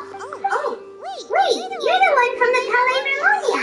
It's Sadine. Oh, are you here to buy cake too? It seems Monsieur Neuralette was right. You really can eat. Wait, did he really say something like that? That's right. Even he has his own preferences when it comes to food. As for me, I love the cake and coffee here. Do you come here often? Usually every day. Every day? It's part of my daily schedule, apart from work. I shall have my cake and coffee.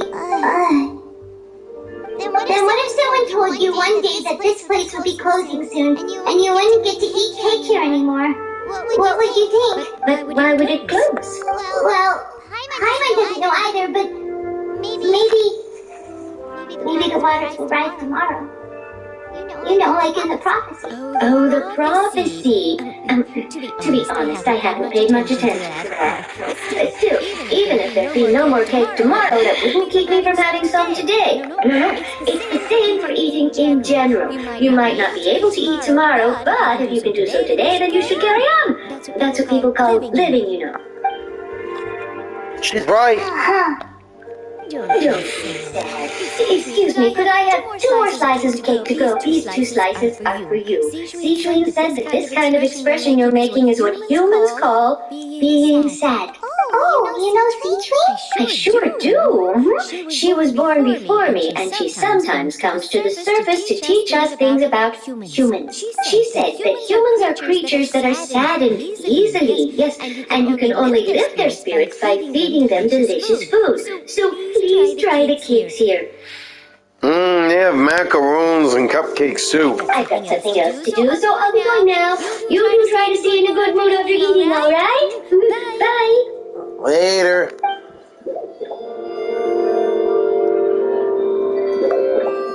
And there she goes.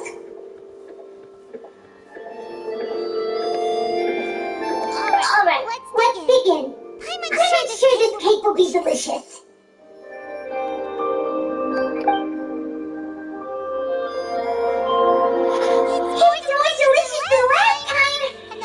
Flavor gets even better with a sip of tea. It sure would be nice if we could come again tomorrow. Sure would be nice if we could always eat delicious food here. Yeah, me too.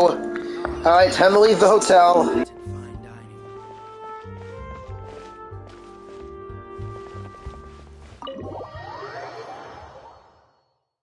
Oh, we're near the super office. Let's go look for Charlotte and have a chat.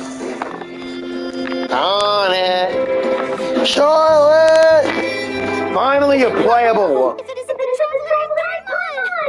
Have you seen the article I wrote about? You got nerve! You just to make them quit Laura! Can we negotiate a profit split? Oh, you worry about that. I heard that you were in Poisson some time back, so I sent you a letter to discuss just that. It appears you didn't receive it, though. It's all right, though. I set aside the amount intended for you. I even set the table with some food. Really? Oh, you're the best! You're almost a little too easy to win over, Paimon. If I were a journalist with ulterior motives, you'd be in trouble now, you know. Oh, Paimon knows you're not like that. Still, what brings you here all of a sudden? Were you looking for me? When Mona mentioned you, we thought it's coming to see you at work. I see. It seems you've already bumped into Mona here in Fontaine. So she mentioned me? What did she say? She said that you're a real daredevil of a journalist. Nice. In which case, can this daredevil journalist dare to request an exclusive Interview with the legendary traveler and Paimon? So your article in the paper today doesn't count? Of course it doesn't. That was more like live photography. I'd like to do is dive deeper and ask you to talk about the things you've seen and experienced. You seriously want to interview me? Yeah, are we even qualified enough? Why not? If I say you're worth an interview, then you're worth it. But not right now, of course. I'll need a few days to prepare. Oh, in that case, we'll just chat when you have the time then? Oh, so that's a yes? Splendid! I'll tell the editor-in-chief immediately. I'll have to apply for lighting, venues, props, and so much to get done now. Talk to you later. Later, buddy. Wait, Charlotte, I've still got a question for you. And what's that? If, just for example, Fontaine were to be flooded tomorrow, what would you do today? That's the prophecy you're talking about, isn't it? I mean, I do hear about it often, but I never once thought that the day could be tomorrow. If you're seriously asking, then I might try and think of a way to leave Fontaine. But I'm still a journalist, first and foremost. That means I have a duty to be reporting from the scene. And secondly, I wouldn't forsake my homeland that easily. From what I've seen, most people don't know what they do should the worst come to pass. In truth, it might be better just to behave like normal rather than worry over such an end. So in all likelihood, I'd probably still be prepping at the office for that interview of ours. I know what you're thinking. That sounds a bit sad, but I've always believed that it's best to do what you enjoy. Just think about it. If this nation really were to be suddenly destroyed tomorrow, but I still successfully finish an exclusive interview with a truly unique person, the story I would wind up writing would truly be timeless. And then you know what I'd do? Well, I'd write that story, send it for printing, and use messenger pigeons to get copies out to the various nations as soon as possible. I'm not a dreamer, nor am I a workaholic, but I do love my job, and I'd be proud of leaving such an article behind. I guess you could say that I was born to be a journalist. But anyway, that's my answer. And on that note, I'll get back to my preparations. That's so nice.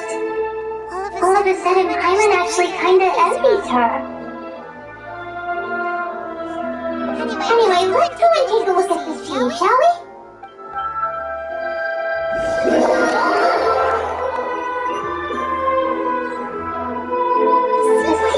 Scenery can be a pretty soothing combo, huh? I've been thinking. What is it? If it wasn't Fontaine, but all of that would be destroyed tomorrow, where would we go and what would we do? No, Paimon should ask, if you could choose, what would you like to do? If I could choose... Like Charlotte said, suddenly trying to consider what to do is... We've always been moving to the next destination, so we haven't spent much time thinking about these kinds of things. We didn't have to either, with us always being on the road and whatnot. Until that moment comes, I think I'll keep journeying on. You mean still traveling? Cherishing every single moment that I have to look upon this world. Huh. Wait, isn't that what we've always been doing? I've cherished everything into vats.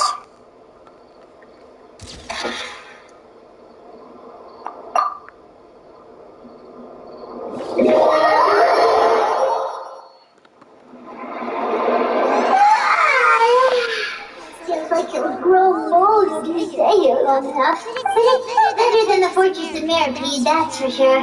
Not only damp there, but salty too. Oh, so the two of you are still here.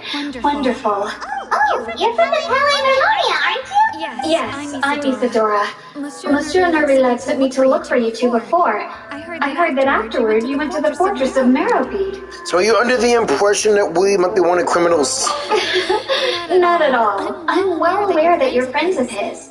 Actually, I'm here to pass along a message from him. Did something happen? Inside the Opera House, the Marechaussee Phantom has declared the incident a small-scale riot. A riot? Well, that said, I don't personally think it was that serious. Lady Farina was watching a performance at the Opera House, and while she was resting during an intermission, some other audience members suddenly started harassing her, loudly accusing her of doing nothing about the prophecy crisis. And before she could respond, others started to join in.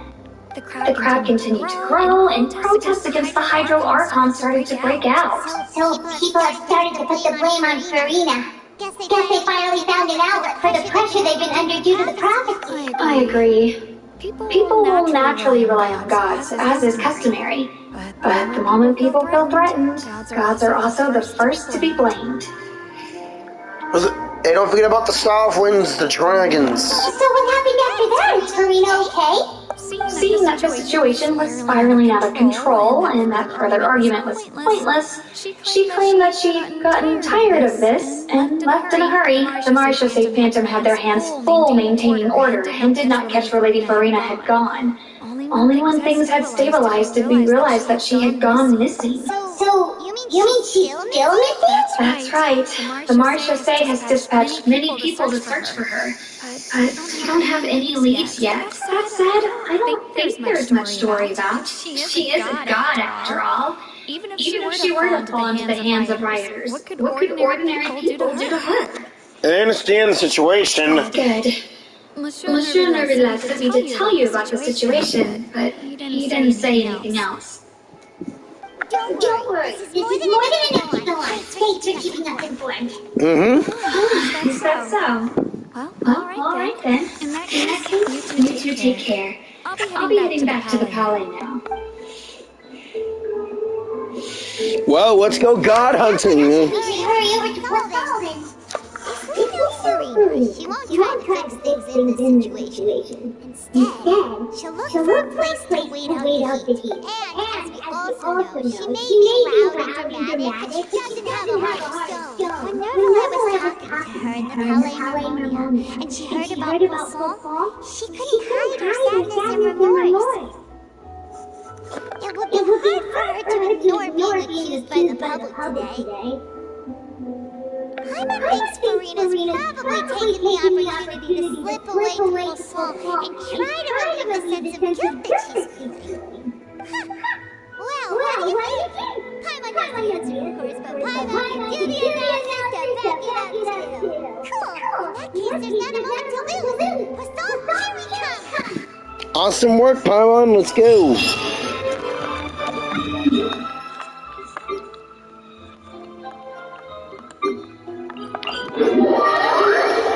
This place looks deserted.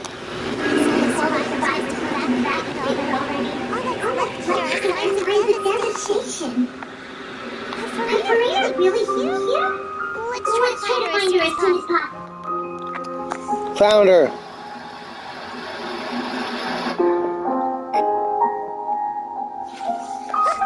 That's Farina right over there.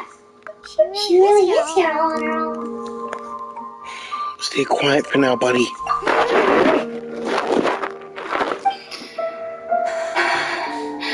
Should I just give up? This is all meaningless. What was meant to happen did happen after all. Everyone's dead. I'm sorry. I'm so sorry. Give Farina. There's no point holding out. I'm sorry. What can I even do? Other than to repeat meaningless apologies over and over. Farina? Who's that? Don't worry, Farina. It's just that. So it is you, blonde traveler from another land. Why, I almost thought you were summoned from that mob of my ignorant subjects. Come to kneel and beg for my forgiveness. Farina, you were crying just now, weren't you? The tear stains on your face are obvious. What do you mean, tear stains? I remember. The show at the Opera House earlier this morning was so moving. I'm still trying to process it. Who did that uncivilized rabble think they were? Disturbing my enjoyment of the arts. They even dared to tout their archon. I must teach them a lesson. Oh, and I'm sure Nicolette and those people from the marsh that they phantom are freaking out right next to them too. Stop trying to act tough, Farina. You're actually beyond devastation right now, aren't you? Of course not. Farina! Hey, there she is! The Hydro Archon's over there! Quick, after her! Everyone, wait! Farina, those seem to be after you. They are? That's just some rather fans who want to cut the line because they haven't been able to meet me in person, aren't they? That's against the rules. I can't let them get their way. Farina just ran up. Quick, we have to catch up with her. Already on it. Come back!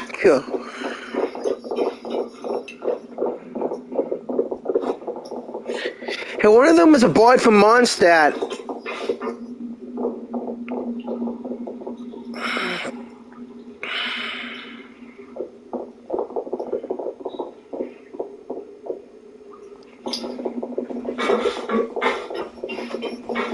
This should be the place, right? Hey, Farina! There's a good hiding spot over here. Quick, put the pile up before the rest of them catch up to you. What is this place? Hurry, they're almost here. Fine. I suppose haste is warranted. Lead the way.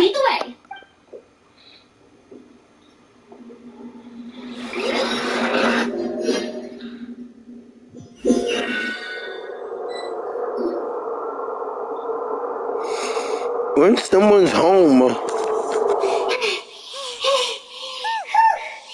Leyland's exhausted.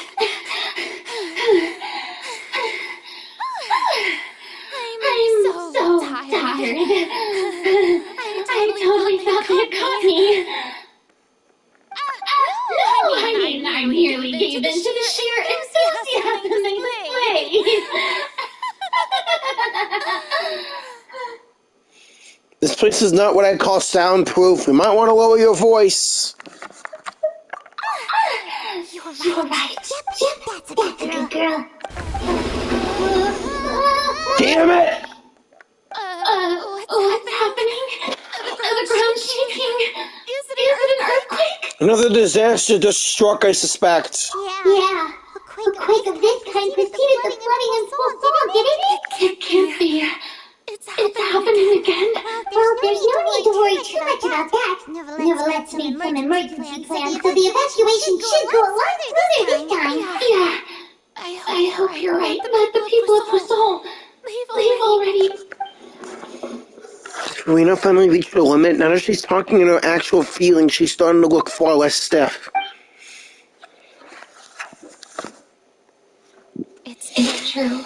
I've been investigating the prophecy for hundreds of years. I once had informants all over Teyvat, searching for clues and feeding information back to me. I've tried all kinds of ways, too, to hold back the sea. Anything to keep the coastline from advancing. But all my efforts proved to be futile in the end. Really, the truth has been clear to me for a very long time. We cannot make an enemy of the divine. No matter what we do, the will of the heavenly principles will have its way, and the prophecy shall be fulfilled. But even then, you still haven't given up, right? Give up. I do love the sound of that phrase. It would mean finally coming to terms with fate, but also for me to finally be free. But that would also mean that all hope would disappear. Indeed. I've thought about giving up so many times, especially after we almost lost Poisson. Fate is really unreasonable, isn't it? It has no heart and obeys no rules. The prophecy has only just started to come true, and so many people have already lost their lives. But just now, it all became clear to me. I still don't have the right to come to terms with fate on behalf of everyone else, as long as the final moment hasn't come. It's still not too late. Don't worry. I will keep hope alive for everyone until the very end.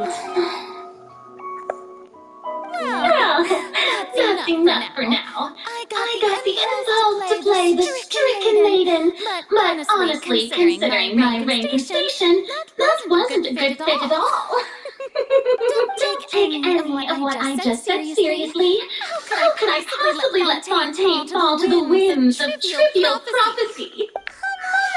Come on! I could have sworn you were actually being honest just now. We're running out of time. We can't just go back to square one like this. I have to get more information out of her. Farina, you might not have to shoulder this burden alone.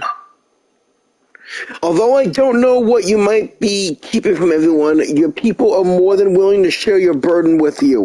Share my burden. That's impossible. It was stated right from the start that this would be my duty alone. But even if your burden doesn't need to be shared, you can still choose to confide in someone. Just share it with me. I'm what you call a witness. A witness? Yes. I've heard that you came to Tibet from beyond the stars, yes. In other words, you never belonged here. Yes. And if Tibet is in its entirety a show on a stage, then you're just a spectator, aren't you? Yes. If that's the case... There's no time left. Please, Farina, just spit it out.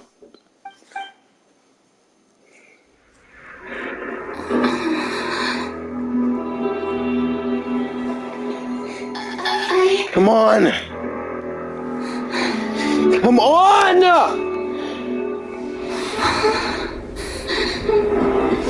No, not now! We're already on the stage!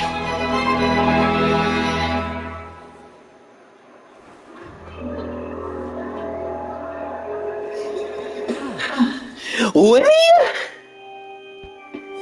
Thanks, pal! Ladies and gentlemen, this concludes my opening performance. Alright! Without further ado, we may proceed to the trial of our God. Whoa! So this is what it is.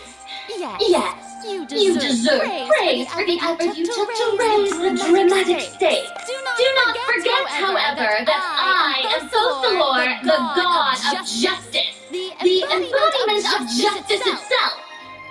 Does it not strike you as even the least bit absurd to bring the very concept of justice to trial? May I interpret these words as your refusal to stand trial? In that case, you will have the opportunity to defend your honor through a duel.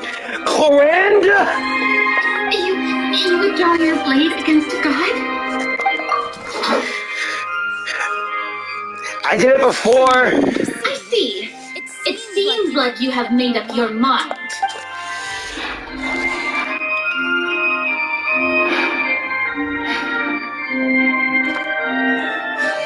I can't believe it. She just surrendered. Farina!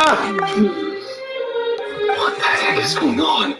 Did I just see an Archon surrender to a human? How utterly humiliating. Lady Farina, what is the meaning of this? Everyone be quiet! Oh, I see Charlotte!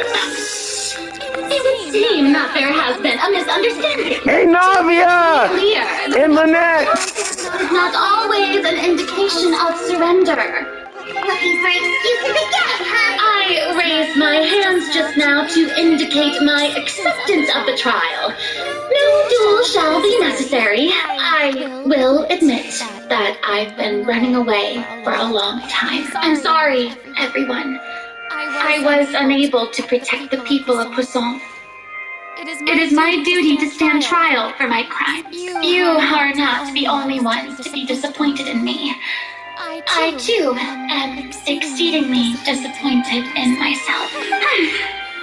But now, it is time for the Hydro Archon to show you her courage and resolve. I, Farina, will use this trial to show the world the true meaning of justice.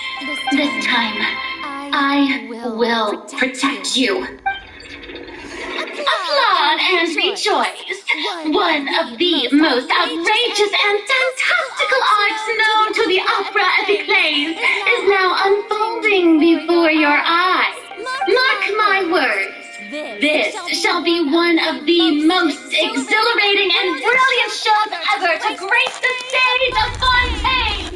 The trial of the Hydro Archon, Fustelor, will now begin! Too bad Wisely isn't here to see this.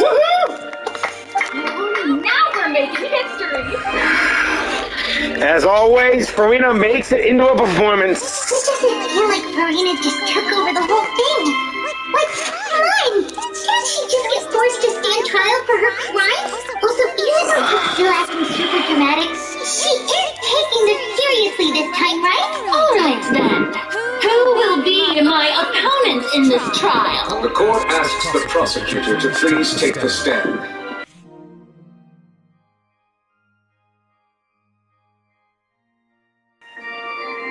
Thank you, Your Honor. Is that so? Very well. Then please speak, witness up to that. My accuser and fated opponent.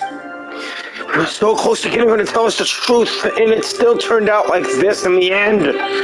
It's okay, though. As long as we can defeat Farina in court, we still have a chance to figure everything out.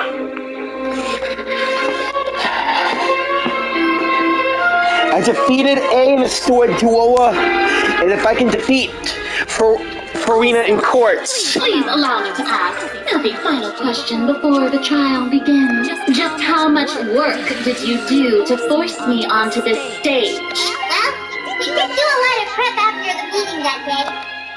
I can go over the tasks assigned to the Spina di Rosula, since they were rather straightforward and easy. Nadia, the president of the Spina di Rosula. Most of the people who participated in the disturbance this morning were my subordinates.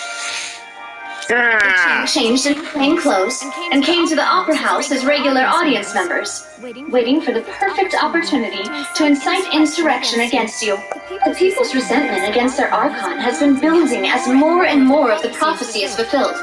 A spark was all we needed to turn smoldering anger into a flame. Moreover, according to our understanding and analysis of you, when something like that occurred, you would likely flee the scene and head to Poisson by yourself.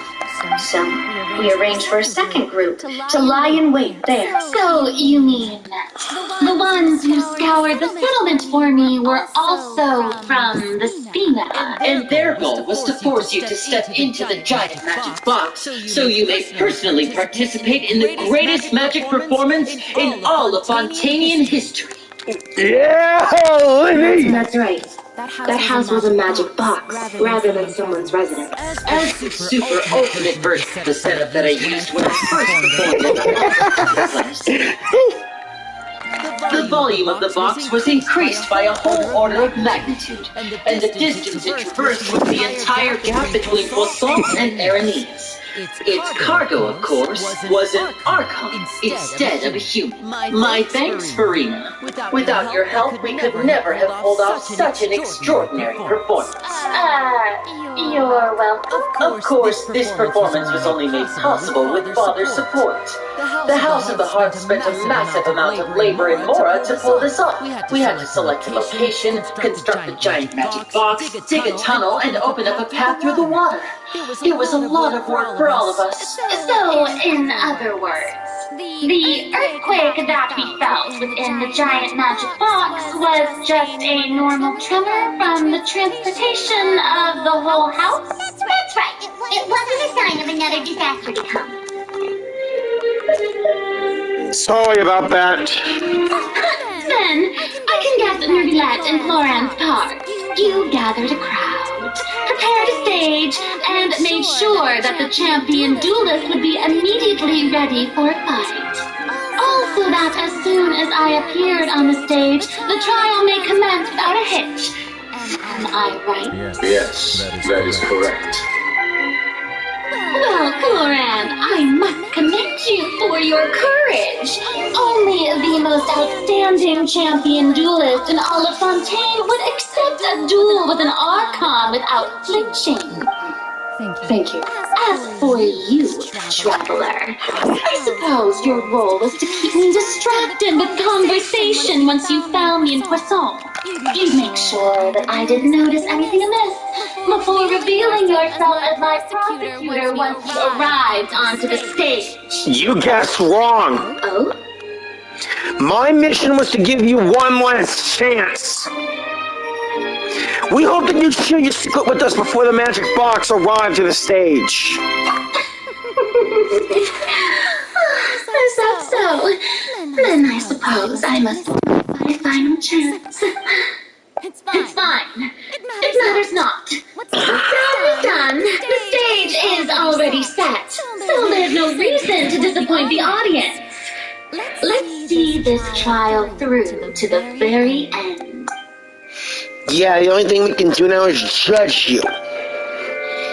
So we can't help but feel a little bothered by the conversation earlier. What if you didn't want to say to me right before we arrived? Sir Prosecutor, please allow me to pass this along. This is a document that Miss Charlotte applied for and received permission to share with you during the trial. According to her, it should speed up proceedings. Huh? Charlotte wanted to give us something? Oh, it's you! Hey, Charlotte! Oh, let me see. Isn't this the exclusive interview that she did with us before? So she's already finished it, huh? Wait, then that means this document is a perfect timeline of everything that's happened ever since we stepped foot in Fontaine. So in other words, we can refer to this anthology of evidence every time we want to use something from our journey as evidence for an argument. Super practical gift. Let's quickly confirm the information in it. Just think of it as a refresher, alright? You defeated the Hydro Archon in the very first duel you took part in at the Opera House. That's one for the history books, alright. Mm-hmm. I didn't think that you'd wind up getting to the bottom of the case I've been following all this time. I guess you could also see this as a happy coincidence. This is the first time Monsieur Nervillette had a difference of opinion with the Oratories. Even the Hydro Archon can't figure it out. But the Tui Harbinger, she's an extraordinary person. Her instinct must mean something. Seriously, they're both fertility harbingers. The Fortress of Meripede was almost destroyed in a single day. But I didn't witness that scene personally. Will always be a source of professional regret, I think. According to Monsieur Nervillette, both Child and Whale should have been in the Primordial Sea at that time. I really lost my awesome friend Nadia. To be honest, that still gives me shivers. The words of someone as extraordinary as a witch can probably only be truly understood when something surreal. The words of someone as extraordinary as a witch can probably only be truly understood when something surreal happens to you.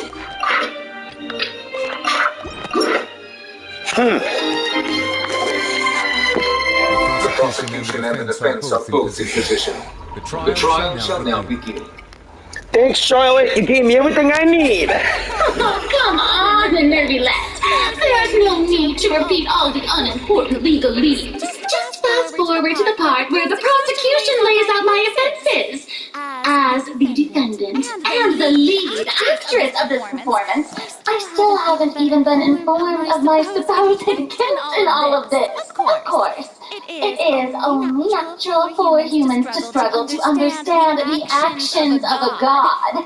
However, you will need more than that to convict me of a crime. That's true. That's true, but my charge here is only lead to your conduct as an Archon.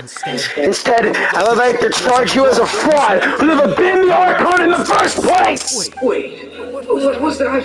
Lady Verina's a fraud? Hey, I keep thinking that we were going to try the Hydro Archon and forsaking the Doom. Did I hear that right? She's not our Archon at all? Charge accepted.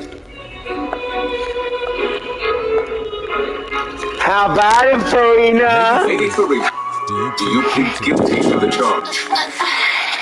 Lady Farina.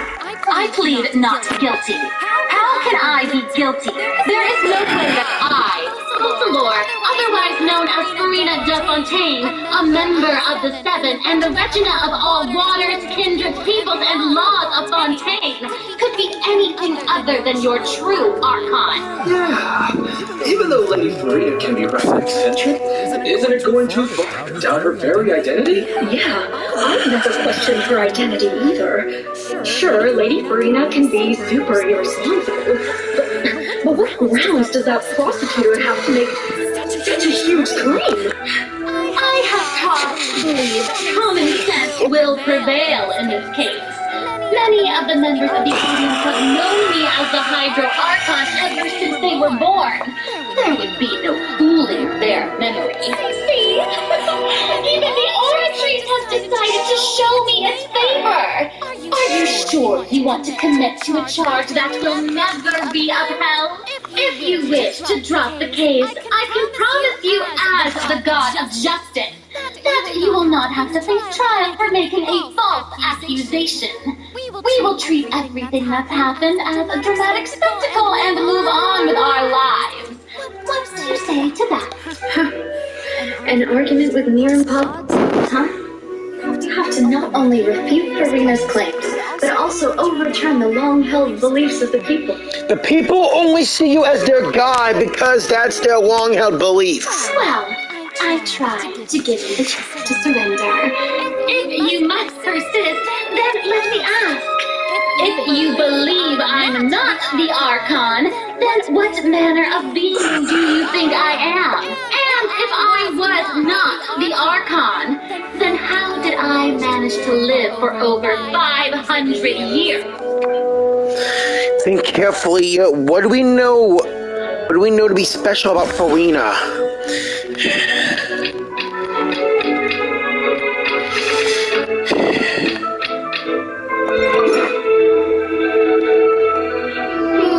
That doesn't sound helpful. No.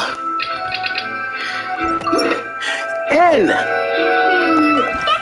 Dang it, fine, we'll go with the knave's interests. First of all, you may be a member of another long-lived race, which would allow you to naturally possess and extend its lifespan. And second of all, even if that wasn't the case, there could be other ways to extend your life. Such as a curse! Who gave you that idea? Was it the knave? You seek so low as to use a Harbinger words against me. It doesn't matter who gave us the information. What matters is the veracity of the claim. A curse. I once thought it possible that the aura of an Archon might naturally resemble the type of curse, but in light flame, perhaps what I sensed was no true divinity. A curse, after all. So, Farina, instead of an Archon, could you just be instead a cursed human? It's actually human? Well, it is true that it's extremely difficult to tell humans and gods apart just by looking at them. It's not impossible. Oh yeah! It's in the middle! Well, don't start celebrating too early now. Even if I have been carrying a curse like you said, how does that prove that I am merely a human being? Besides, everyone knows that the main difference between a human and a god is the possession of authority. Gods can do what humans cannot. That's why they're worshipped as gods. For centuries, manifestations of my authority have served the nation of Fontaine. One need only to turn their eyes towards the Oratrice Magnifique Annalise Cardinal in this very opera house. Or consider the endemitium that is used in every aspect of life. Wait, that one trial proved the opposite. Farina actually has no control over the Oratrice. Tartaglia, yes! You tried to reference the Oratrice, but weren't you as confused as all the rest of us when the Oratrice declared Child to be guilty without any proof? Otherwise, you should have come up with with a good explanation for that by now. Yeah, the Orchard's Mechanista is powered by your gnosis, and yet you had no control of it when it deemed Tartaglia guilty of the missing women case. Didn't I make myself clear at the time? The decisions of the gods are naturally difficult for humans to comprehend. There is no need to provide an explanation. Shut your mouth! Lady Farina, I believe a reminder of your current circumstances is in order. While the court is in session, the principles of justice and the law must come before all else. While you are an Archon, you are also first and foremost the defendant in this trial. You will prove yourself unable to defend against the prosecution's charges if you continue to withhold vital information against the rules of the court. I never thought you'd use that kind of rhetoric against me. That was no trick of rhetoric, Lady Farina. I've merely reiterated the rules of the court. Rules that all should respect and follow. You neither knew why Child was declared guilty, nor did you understand the structure and operations of the oratory. You don't know how to operate your own machine, and you sent my best friend to jail on false pretenses. Instead of having been created by you, the manifestations of authority you mentioned have been made by the real Hydro Archon, haven't they? The real Hydro Archon? Well, now you're really losing me. It is true that I did not know why the Oratrice gave out a guilty verdict that day, but the Oratrice handed out that verdict unilaterally, and have been operating independently ever since it was first created. You can't argue that just because a divine creation is flawed, that the god behind it must also be no god at all. She's still throwing out all kinds of excuses. Seems like she's confident that we won't be able to produce proof that she has no power over the oratory. Sure, we can put the Oratrice aside for now, but then, Ms. Farina, could you give us a brief demonstration of your power as an Archon? My power as an Archon? There are many ordinary citizens in the audience.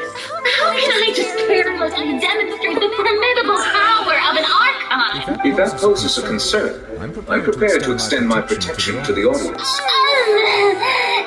You don't need to go that far. A brief demonstration of your power over water should be quite harmless. Surely an Archon can at least match the capacities of a human with a vision. Aren't you the Hydro Archon? Or is it that you can't even wield the power of Hydro, much less the authority of a god? Indemnitium! Yes! It's all because of Indemnitium! All Archons derive their power from the faith of the people, and I've converted the people's faith in justice into Indemnitium. Thus did I give up all of my divine power to provide everyone with energy for their daily lives. Have you ever seen a more magnanimous god? Oh my god, stop it! Isn't that a huge stretch? Yeah, no matter how generous an Archon can be, how could they give up all their power? Can a god with no power even still be called a god? Oh yeah! Seems like nobody's buying Farina's excuse. Hey, come now, everyone. Please don't stare at me as if I was a liar. I'm still the same Farina you knew, right? The one that you loved. Shouldn't you want to believe in me, please? You've got to believe me. If what the prosecutor said is true, she really has committed a grave offense. Did she believe all of us? And all of our parents and grandparents too? And all of our ancestors?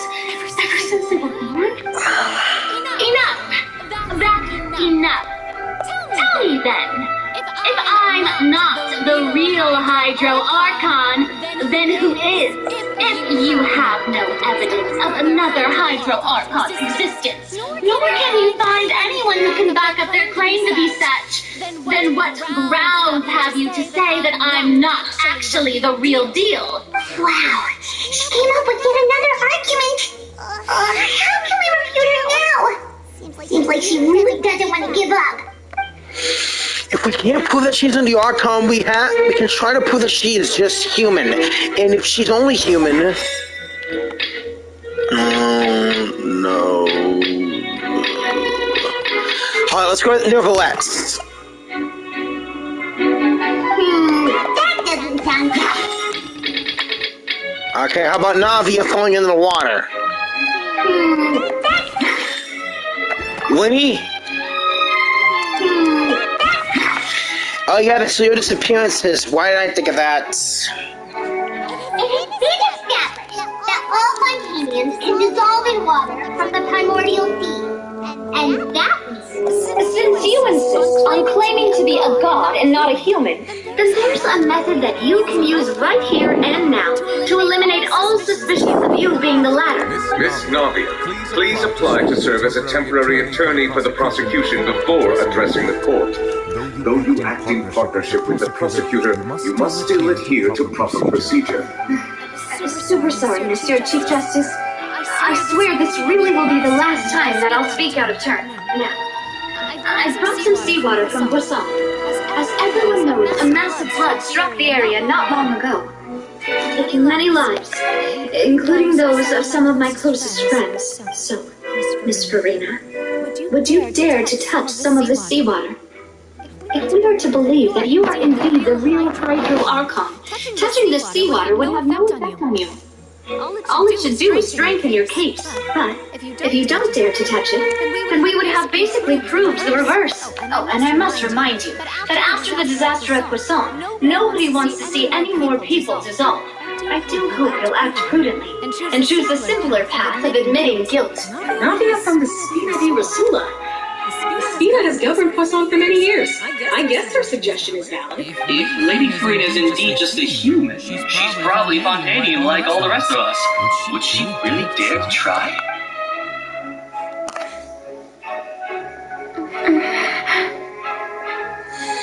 She's really gonna do it! Farina? Lady Farina, this test has been unilaterally proposed by the prosecution. As it falls outside the realm of standard court proceedings, you possess the right to decline participation. Well, of course you have to tell her that. But refusing to participate is basically the same as a confession of guilt. She's just staring at the water without saying a single word. It does seem like she's quite terrified of it. That could only mean... What's going on? Is she really planning to... That's not what we thought she would... Farina? Due to the inherent risk of the test, Lady Farina, you may... Hey! She...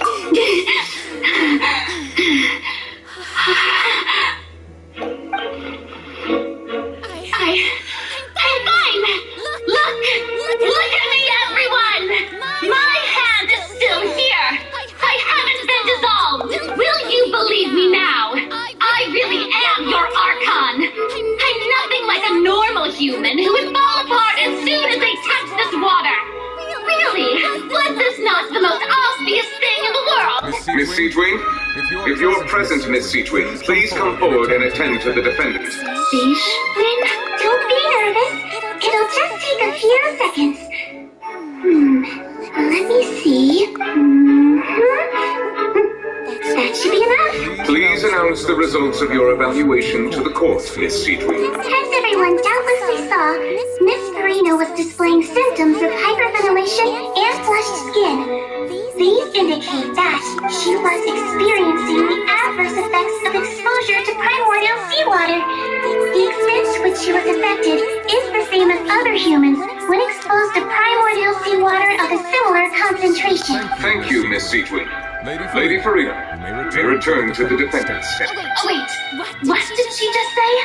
I just get dissolved! Shouldn't that be enough to prove my innocence? Well, considering your tendency to run from your problems, we did originally prepare a direct sample of the seawater around Poisson. Hey, Seedwing, good to see you here. However, after extensive discussion, we exchanged it for a sample that is not concentrated enough to dissolve an actual human. After all, on the off chance that something entirely unexpected might occur, we don't want anyone else to lose their life to the sea. Yeah, so out of regard for Farina's life, you secured a low-concentration sample and asked the head nurse to serve as an expert witness. It's a great thing that the direct sample sample wasn't actually used. Karina could have... I can't believe... You... But what's really going on here? Farina can't have not known the consequences of touching that water as human. It's too unlikely how she usually acts, unless it's actually more important for her to keep up her facade than to save her own life. But hasn't she given up on everything a long time ago? Listen to me, everyone. Please don't give me the cold and disdainful looks. What happened just now didn't prove a single thing. Think about it.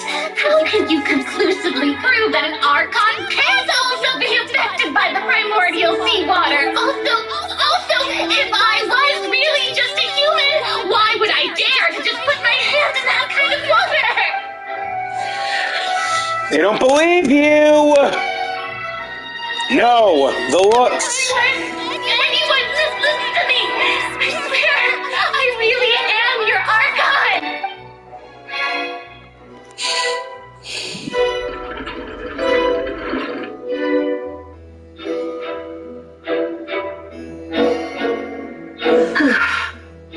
I don't think anything she says at this point will sway anyone. The odds are just too stacked against her now. With all the things that have been said, Hyman doesn't think there's any way left for Farina to win. I believe the time for arguments and presentation of evidence has come to an end. If there are no objections, we will move on to the final judgment. You brought this on yourself, Farina. I don't think anything she says.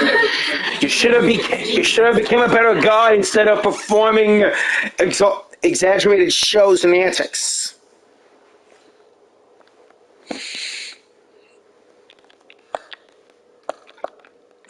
In my capacity as Chief Justice, I shall now render judgment on her misrepresentation of herself as the Archon of Fontaine. As a human who knowingly deceived her fellow citizens, Farina is... Farina is guilty.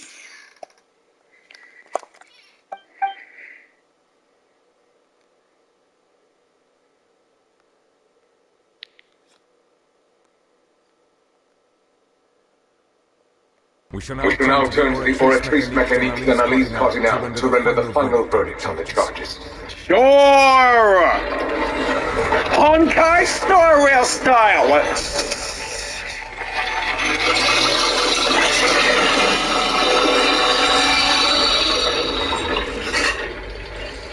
And the oratrice's verdict is... Oratrice mécanique d'analyse cardinale. Farina is... Well, what's wrong? What's the oratrice's verdict? Did the oratrice declare Farina to be innocent? No. The oratrice also displays a guilty verdict. Isn't that correct then? However, the exact wording of the verdict is thus. The Hydro Archon, guilty to be punished via the death sentence. The death sentence? Death sentence! Actually, one of the available sentences. I've always thought it was just a myth. The one and only time the death sentence has been handed out in the court. And it's been given to the very person who worshipped as the god of justice?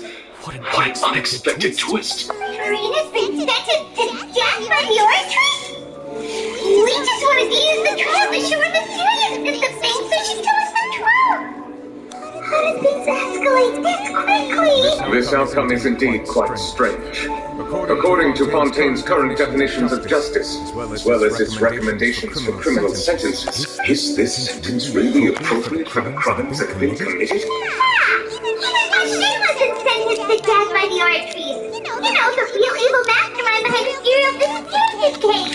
What's more strange is instead of Farina, the oratrice rendered judgment on the Hydro Archon! Indeed. Not only is Farina's sentence overly excessive, the very point of our trial today was also to prove that Farina has never been the Hydro Archon in the first place. But she really is the water god! Well, the oratrice seems to have deliberately invoked the title of the Hydro Archon. What does this mean? Oh my god. Excuse me if I may interrupt. Fremine! The trial's still going? Fremine! You finally made it. I assume this means you completed your mission? Any Any mission Father assigns to me will always be top priority. No way! That's the first prophecy flake? Huh. So the name privately arranged for Fremonade to try and find the missing flake. Well done, Fremonade! I looked everywhere and finally found it at the bottom of the sea. It took me a long time to get around some dangerous stretches of water, but has the trial already concluded? Then doesn't that mean I've come too late? Oh no. Father will be disappointed in me. Don't worry, the mystery hasn't been resolved yet. It's still not too late for you to shine, pal. Thank you for your hard work, Mr. Fremonade. Please allow me to review the record left on the slate. Traveler, I believe that you have already seen the other existing slates. I would like you to come here and confirm their contents. Alright, I'm coming. This looks like a previous Hydro Archon releasing her divine power, turning the Oceanids into humans! I believe I now make sense of the Hydro Archon's crime. It has to do with Fontaine's lost history. Hydro Archon just guilty of deceiving her people? Oh, wait, no, that's Farina, and we've already proven that she's not the Hydro Archon. Now when you say Hydro Archon, do you mean the real Hydro Archon we've been kind of talking about? In truth, everything that you've encountered in Fontaine up until this point can be traced back to the contents of these stone slates. However, I'm uncertain as to how much sense they currently make to you. An association between the contents of the slates and the events in your life. Okay. Let's try to recall the contents of the other 3 stone slates. Paimon will do her best to help you remember.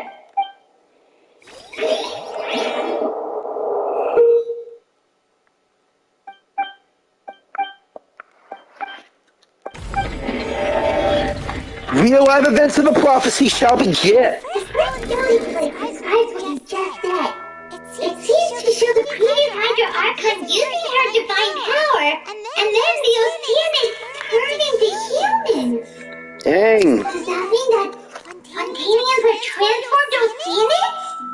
Oh, Paimon wasn't expecting that. But if Oceanids turn into humans, then perhaps this process can be reversed as well. Wait, if the Fontainians are Oceanids, how come not all of them have blue eyes and blue hair? Like Calaroe and those people in the Valyrian Mirage. The second stone slate shows Celestia floating, and the Hydro Archon and her people worshipping it together. But the heavens still throw judgment down upon them. This must be the point when the Hydro Archon and the Fontainians were branded with their original sin. Does this mean that the original sin and the Hydro Archon sin are the same thing? The third slate shows the Hydro Archon sinking into the sea surrounded by many people. That reminds Paimon, didn't we also watch that happen to someone else? I guess so. Well, the fourth slate is the prophecy the Fontainians have been talking about. People dissolving into the sea, the Hydro Archon crying on her throne, and we didn't believe that such a crazy disaster could happen at first, did we? Nope.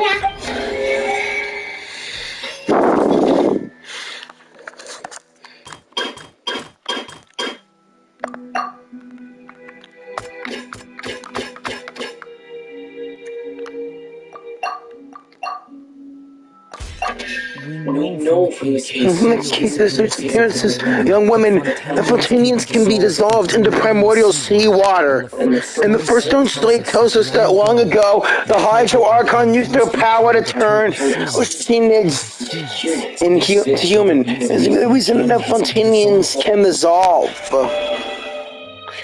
That's one down.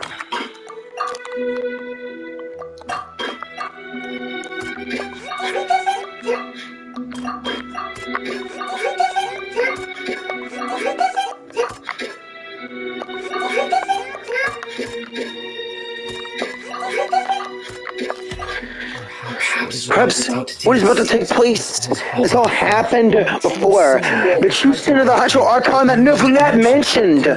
In the original sin cast down on the people of Fontaine by Celestia as recorded on the stone slates.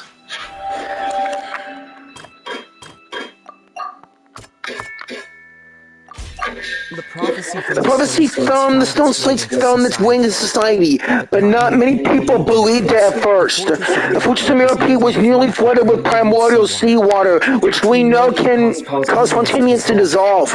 It seems increasingly likely that the prophecy may come true. If we hadn't dealt with it in time, things could have gone very bad.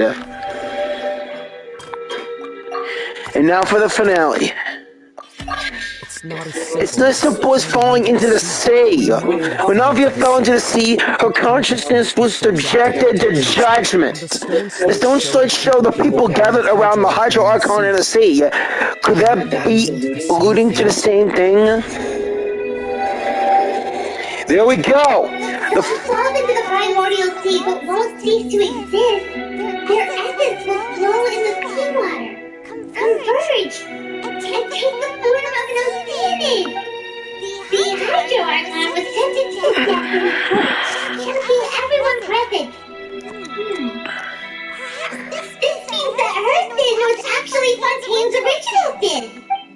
Navia fell into the water inside those ruins, and she nearly dissolved. She was surrounded by the people of Basalt in a court within her consciousness, and was forced to take part in a trial meant to make her stay. The eruption of the primordial sea at the Fortress of Mirapi was the surest sign that the prophecy was about to come to pass no matter what. The prophecy's contents can all be verified by recent events. If we combine what we know together, loads of truth should come to light. Done!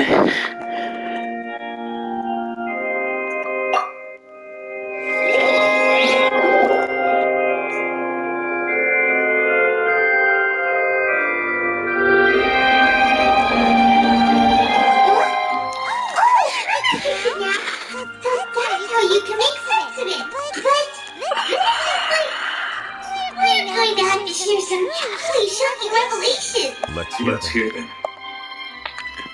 The first slate that reveals that Fontainians are not real humans. Incredible. Lenny, did you hear that?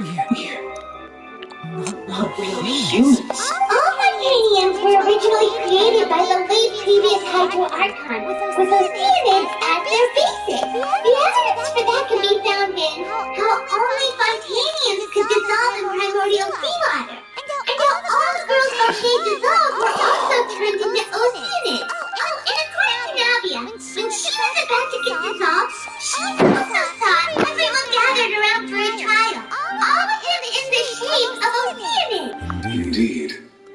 The second slate reveals that the crime of the Hydro Archon was her creation of Fontainians from Oceanids. Yeah, and it follows from the content of the first slate that she probably anchored Celestia by creating humans without prior permission. That could also explain why the oratories judged the Hydro Archon to be guilty. It's to account for that ancient sin. The Hydro Archon's true sin was creating us. And yet, after many hundreds of years, the Hydro Archon's creation have turned around and tried to penetrate the Archon within the upper Epiclese.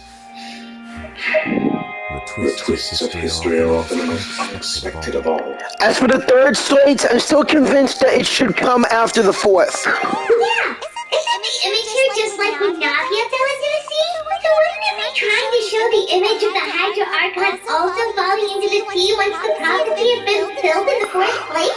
The fourth slate depicts the fulfillment of the prophecy as it's already widely known. Yeah, the people will all be dissolved into the waters, and only the Hydro Archon will remain weeping on her throne. Only then will the sins of the people of Fontaine be washed away. If I was right, You've made some keen deductions. I must say, given how much you still don't know, it is impressive that you already managed to connect so many pieces of the truth. However, while you while were you able were to able to decode all decode the all the information on the information on the slate, slate, they've also been etched with an additional layer of hidden information using a different power source. When we were at the ruins, I I tried to decipher the hidden information recorded in the slates. But since we only had 3 slates at the time, I was unable to come to a full conclusion. Now that the slate collection is complete, I shall make another attempt to decipher the narrative recorded within.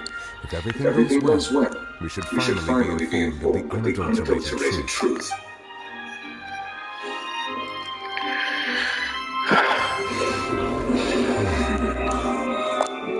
You know, Villette? Well? Did you get it? I believe I should share this truth not only with you, but with all the people of Fontaine as well. I will try to briefly summarize it for you. Your hypotheses regarding the origin of Fontaines and the sin of the Hydro Archon were both correct. In the Fontaine of old, the previous Hydro Archon sensed the yearning of her Oceanic familiars for life on land. As well as the Hydro Eidolons. The Oceanics were enamored with the beauty and romanticism of human beings, wishing to have those experiences for themselves, expressed to the Hydro Archon their desire to become of a similar kind. However, even though water as an element is intricately linked with the power of life, the Hydro Archon, as one of the 7, did not possess the ability to create a new form of human life, not one to give in. She eventually found a way to create permanent humanoid bodies for her familiars by appropriating the power of this planet's primordial sea. She poured primordial seawater into the Oceanid's blood vessels, creating humanoid mimics in the process. But if Fontaines were to ever come into direct contact with water from the primordial sea, the power within their bodies would escape these artificial restraints and return to the sea. As a result, their forms would collapse, and they would be reverted to their original forms as Oceanids. Of course, the Hydro Archon never received permission from the heavenly principles to lead the human race, and thus, the Hydro Archon and all of her creations came to shoulder the original soul of appropriating the power of the primordial sea. That is the true history of how the people of Fontaine first came to be. We were all Oceanids before we turned into human beings? That's way too much information for me. I think I'm just going to pretend that I never heard a single thing. But if that's the truth, we can't let the Hydro Archon be sentenced to death. After all, her only sin was creating us. There really might be too much information for your regular Fontainian, but it does answer a lot of our questions. Yeah. Alas, your hypothesis regarding the 3rd and 4th stone slates wasn't accurate. The slate's respective positions are, in fact, correct. What is... So they were in the right order? What is the 3rd slate supposed to represent? A key point of the visual on the 3rd slate is how all the individuals depicted in the water are humans rather than Oceanids. They have not been dissolved. Which implies that the water depicted in this slate is not water from the primordial sea. The nation of Fontaine is the nation of Hydra, as well as the nation of trials and justice. Instead of being the literal element, the water in the sea symbolizes judgment and justice. You may also recall Navia's experience. When she fell into the sea, her consciousness was surrounded by that of many others who intended to hold the trial to determine her fate. Therefore, the meaning of the 3rd slate is that the people of Fontaine shall try the Hydro Archon at the court of justice. Yes. It refers to our present situation. Ah, crap! I think I'm following now. So what you're saying is, even though we decided to put on this trial to avoid fulfilling the prophecy, in truth, everything we've done has happened exactly as the prophecy foretold. So now, it seems, we're the ones making sure it comes true. What should we do? I don't know. It feels like there's no way out. No matter what, the prophecy will be fulfilled. Is this what it feels like to be a prisoner of fate? If that's the case, does that mean the theme of the 4th slate will also be fulfilled too? Traveler, I would like to point out another small fallacy in your deductions about the 4th slate. You probably thought that the eruption of primordial seawater beneath the fortress of Meripede served as the surest sign that the prophecy was about to come to pass, yes? However, I I believe that rather than being a sure sign, that eruption could in fact only be a small warning of something far worse to come. As for the root cause of the catastrophe, I believe we've already encountered it once before. Could it be? The ultimate proof! The catastrophe! Small warning of the things to come. We must find the root cause of the disaster.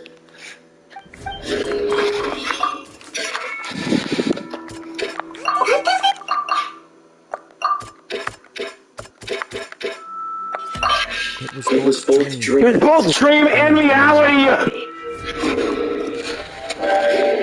Tartaglia's vision! It's not a true culprit. That can only be that thing inside the sea, right? The whale! The truth. The truth, the original sin, the trial, and the root cause of the disaster. It's...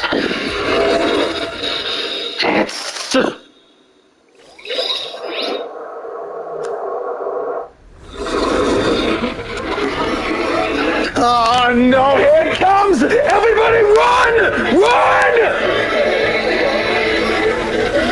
Oh damn it! It's that whale!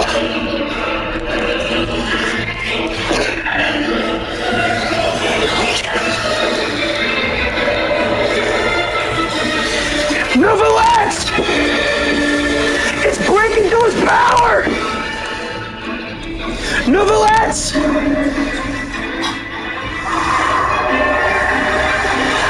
Oh no, it's gonna swallow everyone whole! Tartaglia!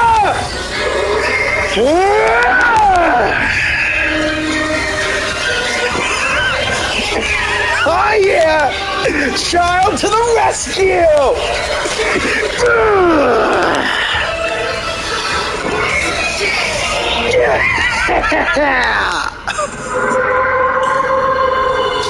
It's still standing after all of that!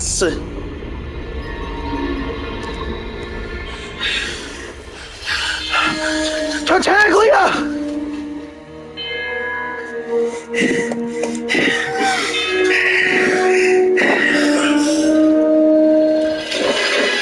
No!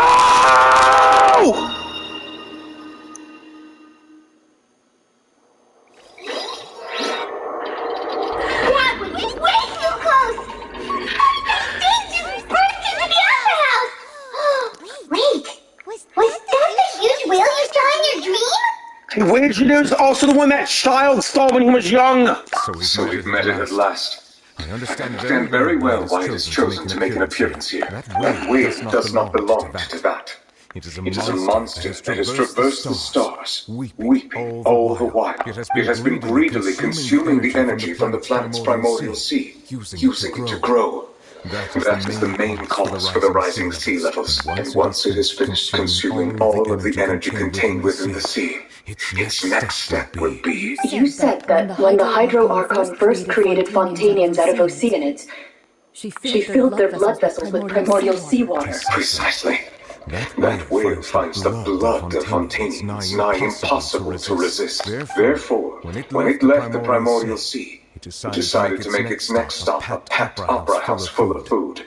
Food in the form of Fontainians. We just barely managed to push it back. In that case, will it come back to target the people again once it's managed to recover its strength? That is correct. Indeed, it is more accurate to say that we should thank that Harbinger for buying us some time. Without him, the whale would have likely come onto land far sooner. Tartaglia! From the way he looked, he must have been fighting the creature for quite a long time. He needs his vision back! If he keeps using the foul legacy and his delusion, he's gonna kill himself! That Thanomaniac! We've always known that he had a special connection with that whale, but we definitely didn't expect it to help us out like this! Anyway, now that we know that this whale is the actual cause of the disaster recorded in the prophecy, all we need to to do to stop the prophecy would be to find a way to beat it up, right? It is too late. What do you mean? It had already absorbed too much of the primordial sea's energy before we could notice it. At this point, it has become practically integrated with the sea itself. Even if the entirety of Tibet were to be destroyed, it could still survive and swim off towards some other world. I'm not gonna let that monster travel to other places and destroy it! There's only one traveler in this world and it's gonna be me, the hero! That's not something I will accept. We've already done everything we can, and we even found the true culprit. We've come so far. You can't just tell me that the last hurdle is some impossible foe. That's just not fair. Indeed. That's not how a grand performance should end. I'll fight it to the end. No matter what. So the prophecy will be fulfilled no matter what, huh?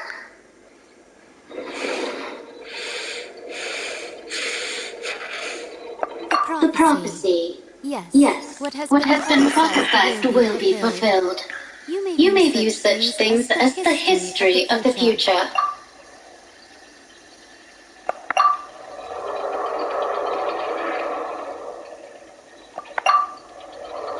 Justice prophecies are usually only the future as seen from the perspectives of the gods. Could things be happening in hidden corners where the god's gaze does not fall? Ultimately, fate shall serve as your only guide, no matter what will happen in Tibet's future. All you need to do is to play your part. As the hero! Could it be that even if the prophecy would be fulfilled, there was still a way to save everybody? Did I miss something? Wait, how about Farina? What was it that she wanted to say? What was her secret? Ah, crap. Guys!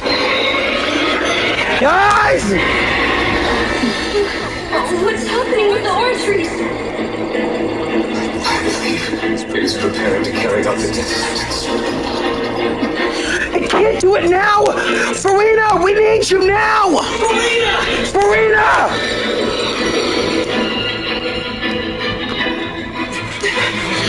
No, I still need answers now! Farina!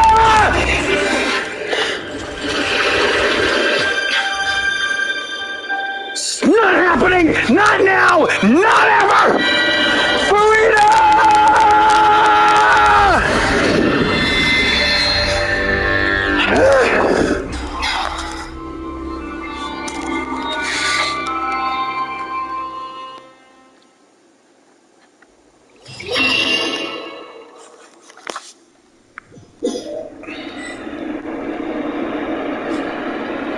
Oh God! Novelette and some other girl. Wait, could that be? No way, that is you. Sorry. That shocked expression on your face is just too amusing. I couldn't help myself. You are not Farina. Who are you? The sweet sound of bewilderment. Marvelous. A sure sign that my attempt to deceive everyone was a resounding success. But to answer your question, I am Fossalor. You know, the god. Fossalor. Why did you deceive us? Oh, that wasn't my goal, of course. Goodness, no. But I had to fool everyone else, too, if I was to stand any chance of deceiving the heavenly principles. Deceiving the heavenly principles? It's all because of that pernicious prophecy. Dreadful, wasn't it?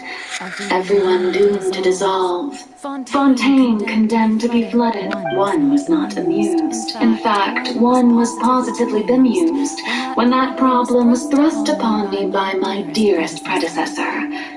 That's the former Hydra Archon Egeria for the uninitiated. It hardly gets more disastrous than a preordained national catastrophe.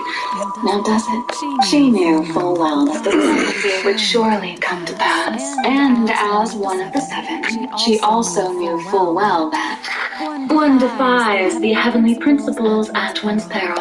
So yes, As you have no doubt surmised, it was a rather impossible situation that I found myself in. I spent a terribly long time mulling it over, alone on the ocean floor. And I had to outwit the heavenly principles, allow the prophecy to be fulfilled, ostensibly at least, while saving everyone at the same time. I'm a genius, I know. Soon that's why Jyran chose me as her successor. Although, looking back now, it was hardly the inheritance one dreams of. Between the task of saving the nation, the quotidian duties of the Hydra Archon, and not to mention the original sin of creating a new race of humans, I dare say she left me quite a colossal mess to clean up. But one can only play the hand one is dealt. I did not choose this, any more than I chose to be one of her Oceanid familiars. So you were also once one of the Oceanids, transformed into a human by Jyran's hand. Yes, I was. I always dreamed of becoming human. And I still do, even now. In my eyes, to be human is to be part of the greatest opera ever known.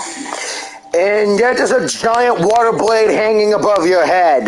Is Novelek gonna stop it or not? After A dragon can't stop that, right? separated my divinity from my body and spirit, leaving behind only a self that was as naive and bewildered as my past self on her first day as a human being. So you took your divinity out of your body and that became Farina. The me you see before you now is that divinity.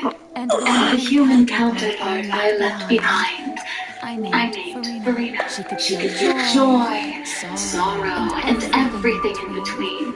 She could be as vain and conceited, or as meek and vulnerable as she wished. Her strengths were of a kind only a human could possess, as were her shortcomings. But in my eyes, Farina's humanity was what made her perfect. She was perfectly human in every way. The person I always wanted to be. Well, it's not too late to go back in her. Come on! Anyway, so then I cursed her. All part of the plan, of course. The plan to deceive the heavenly principles. Do you still remember the final scene of the prophecy? The Hydra Archon alone, weeping on her throne. In order that the prophecy might appear fulfilled, I invited Farina to be an actress, to play the part of the Hydra Archon in the prophecy, under the curse I placed on her. So long as I, Fosalor's divinity, continued to exist, she could not die. But nor was she free to live her life in the pursuit of happiness.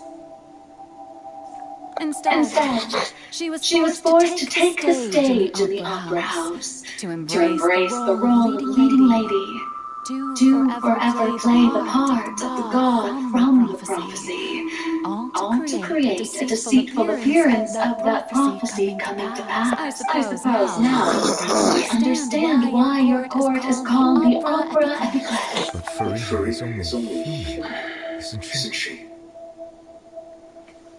Even though she's had a long life, her mind is no stronger than another ordinary human being. Yeah. I can't begin to fathom what she has had to endure. It must have been torture for her. It has indeed. And although she is, in a sense, me in human form, I must definitely owe her an apology for it. It's been 500 years, and all along, Ever since Conway are destroyed. Part in the most unimaginably long, unbearably lonely, and agonizingly painful opera of all time. Yeah.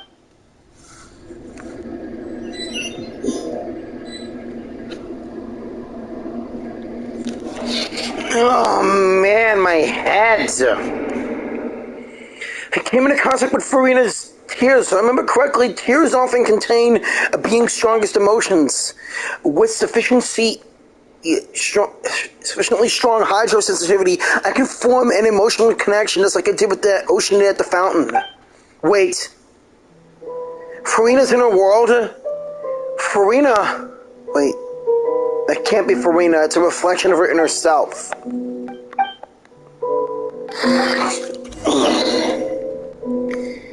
Guess I'm a solo act again. Farina! Crap, I gotta take the stairs.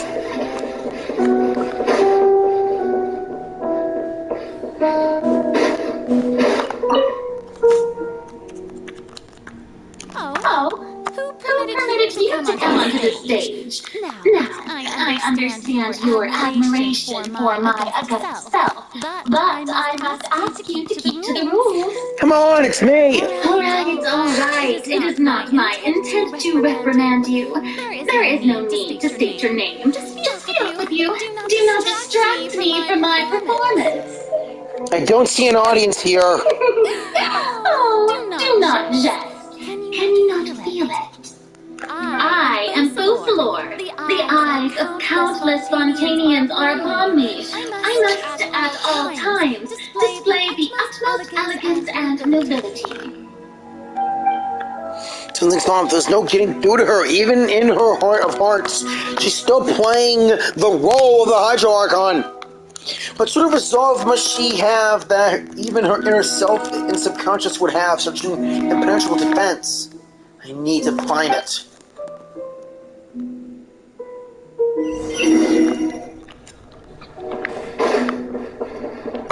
Dear audience, the performance is experiencing a technical difficulty, but worry not. The good shall resolve it.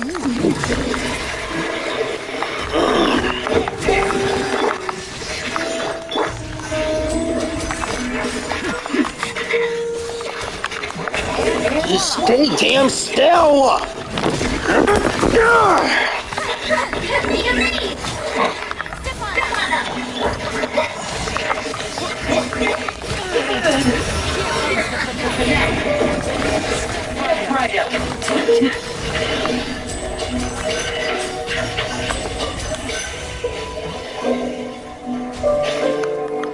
Hey, what gives? The audience is still watching me, you know. Guards? Wait, where are the guards? Guards!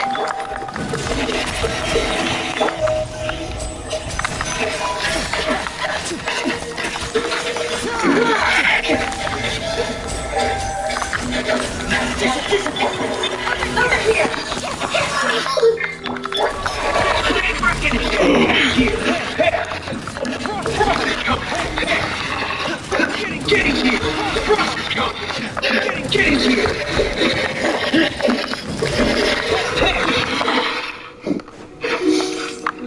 You need to turn off that last light. Crap.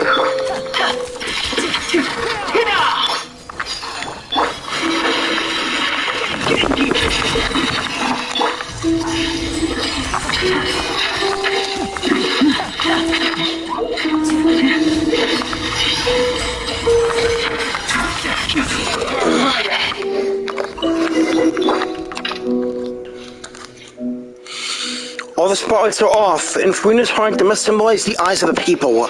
Speaking of which, I think I just received some sort of signal. Was that a true voice? A ticket? Where'd that end up?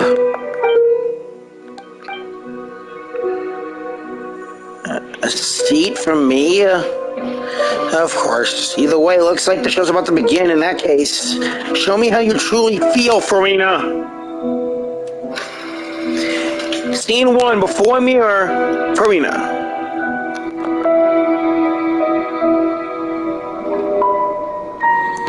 Okay. Seriously? All that dark blue, what happened to your original look, huh? Also, I'm just walking as her to the mirror, huh? Fine. Farina. Who's that? Who's calling me? Where are you? Be not nervous. Be not afraid. I am before you. Wait a moment. You're Mirror me? How can this be? Mirror you, huh? You know what? That's not bad. Let's go with that. Mirror me. What do you wish to say? The prophecy. Have you heard of it? What prophecy? Wait. I know. I think.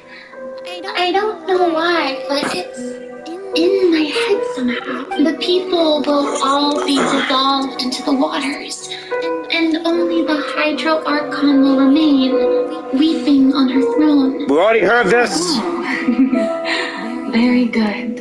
You know it well. What's going on? I can't seem to remember anything clearly. The only thing I know for sure is this prophecy. Will it really come to pass? Yes, it will. And that is why I've come to you. But doesn't that mean everyone will die? I'm a Fontainian just like them. Oh, don't worry. Magical meetings exist in this world precisely to give people a chance to turn things around. It is the reason why you met me today. I will tell you how to save everyone, but you may have to suffer somewhat. So there's still hope after all. Goodness, you frightened me. You spoke so much and with so much certainty. As for the suffering, well, I will admit that the first thing that came to mind was, why do I have to be the one to suffer? But if the prophecy will come true, I'll also die anyway, right? So if I've already met you as my magical meeting in this world, if there were scales, all the people of Fontaine on one side, and my pain on the other, is it not obvious where the scales should tilt? You truly are the perfect, my ideal. I suppose this would also be the justice that belongs to you. Huh? Don't worry, it's nothing. Listen well. Fontaine has just lost its Hydro Archon. I need you to play a role, that of the new Archon. Play as a god. That's right. You must begin a never-ending masquerade. You must never let anyone suspect your identity. If you can keep it up, then I shall have my way of defying this prophecy. But should your identity be revealed, then all hope will be lost. But how will I do this? A human assuming the role of a god without being exposed. Don't worry. What you must do is not to turn yourself into a real god. You simply need to play the role of a god as humans imagine them to be, being a human yourself. I'm sure you already know what such an entity would be like. Remember, your true challenge will not be pursuing divinity, but contending against humanity. I'm still not sure I understand, but I'll try. So, how long am I going to have to play this role? To accomplish this mission, you will have to stay on the stage for many, many years. You will endure and not grow old until your task ends, but I promise you, all will eventually end in a magnificent and dramatic trial, and everyone will be saved. A trial, huh? How exciting. I'll be looking forward to it. Scene 2, Ascension Speech. Oh man, this is gonna take forever.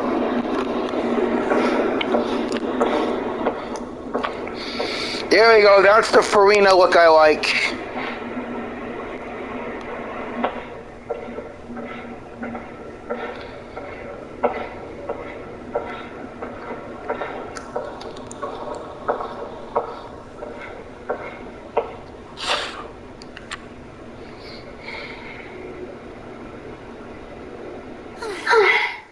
The Maison Cardinalise has announced my accession, but this is my first time facing the people. What should I say to most appear like a god?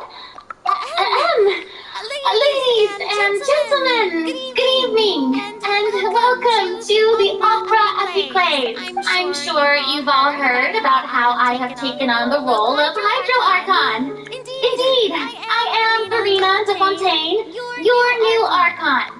In truth, I know little about becoming a nation's new god, but it will be my honor to guide you all as the god Focalor, the god of justice. I shall do all within my power to lead you into an age of fairness and justice. Once again, thank you all for coming. If you should have any questions or suggestions, please send them to the Maison Cardinalise. The future of Fontaine will require us to work together, after all. This should do it. My God, I stand that, but thankfully, I was able to convey my thoughts just fine.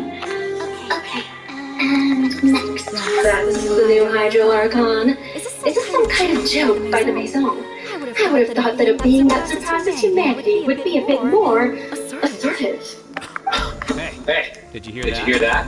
She even told us to send her suggestions there at the end. Shouldn't gods be all-powerful? She's being so modest. What's the difference between her and an ordinary person, then? If you ask me, perhaps the succession didn't actually happen. She might just be a Maison back puppet. Wait, what's going on? Why is everyone suspecting me of being a fake? Oh, this is bad. If I get exposed here, there'll be no saving the people from the prophecy. Right. Mirni said that I just need to play the role of the god as humans imagine them to be. Calm down, Rena. Think. What's assertive, with a strong sense of presence. One who can dispel all doubt. That is the character I'm fated to play.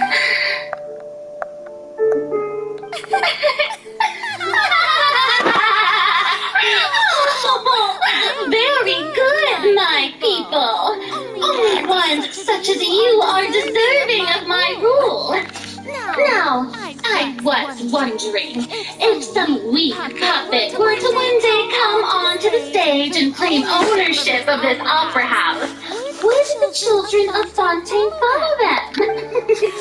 Well, it seems that you would all see right through them. Having passed my test, you are qualified to witness wondrous trials alongside my august self. Here in this opera house, you may consider my previous act a door gift of sorts. I thought a debut suited the atmosphere. Now then, let us be reintroduced. So that was just a performance. How could I have forgotten that we were inside an opera house? Personality. Quite shocking. I suppose it's a better look than before. Such a fascinating and bold deity. How wonderful. Our future may yet be bright after all. It seems I've turned them around. Best follow this flow and restart my accession speech. My dear people, whether you acknowledge me or not, whether you trust me or nay, I say to you, keep faith in your ardor for justice. We have heard it said that this nation's sins can no longer be washed away. Well, I say that justice is most fragrant when it blooms amid sin. The scales of justice should not weigh heavy in the hands of its God.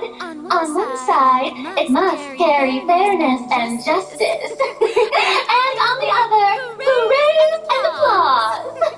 May law be the prayer on our lips. May judgment be our worship. Let us light the fires and drink to the future of Fontaine. There is no trouble in this world that justice cannot solve.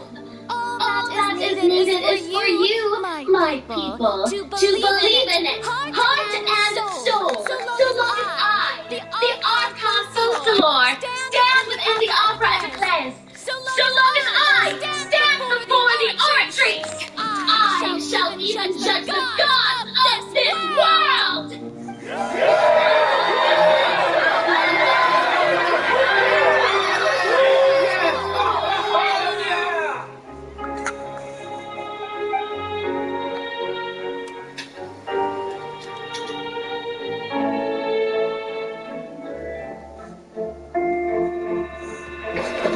What's scene 3?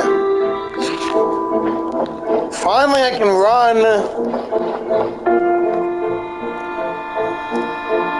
Lady Farina, here are today's case reports as well as a summary of the follow-up for your perusal. Come now. Was I not just at the opera house in person? Leave these kinds of things to neglect. Besides, none of these trials were the one that I'm looking forward to the most. I may be so impertinent. What kind of trial are you truly looking forward to? A magnificent, dramatic, and wondrous trial. A trial to end all things. How could you hope to understand? That's true. I fear I lack the ability to grasp your divine thought, Lady Archon. No need for pride. And do not take what I said before too seriously. Go now. Do your duties. The trial I await. It will come one day.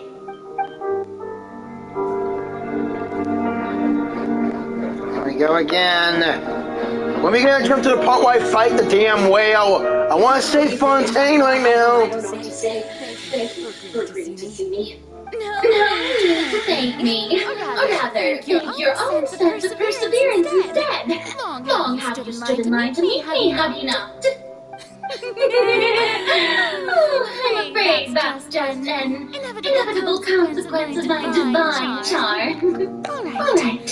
Deuteria, is it? How is your son's illness? You remember me, and you knew of my family too. He is doing much better now. In fact, he is far more of an ardent believer than I. He was the one who forced me to seek an audience with you and to bring your work back. Good. Very good. If this should happen again in the future, please do not hesitate to come and tell me. Going down to citizens' homes every so often, while not usual practice, should serve as a fine change of pace. You're such a gentle and wise God. Thank you once again on behalf of my son.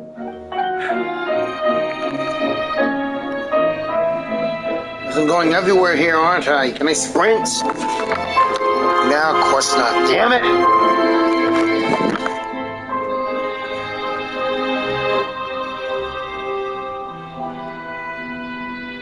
Lady Farina, here are the latest hydrological reports. As for the specific parameters you asked to take note of, I'm afraid things still don't look good. I see. It's as I thought then.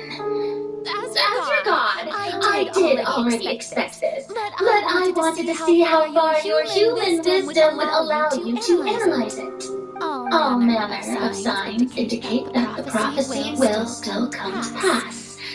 Forget it. That's not something you need to worry about right now. Well, as I understand it, the Fontaine Research Institute is also trying to find a way to counter the rising water levels. Really? Have they found anything? I'm afraid that they haven't found any effective solution thus far. Is that so? Well, no wonder. This issue has reached the realm of the gods, after all. Still, their spirit is praiseworthy. Back to bed, huh? Please let this one be over and we can fight the whale. The day is finally over. I haven't had a moment to breathe this whole time. But it's good to see that everything's getting on track. There are no longer any voices of suspicion. Maybe this is fine. I just need to keep going, and everyone will be saved. Alright, Farina, don't think too hard about this. rest. Tomorrow's a new day. Oh, come on! The Opera House. Where's the button? Lady Farina, here are the new trial reports for the latest cases, as well as a summary of the follow-up.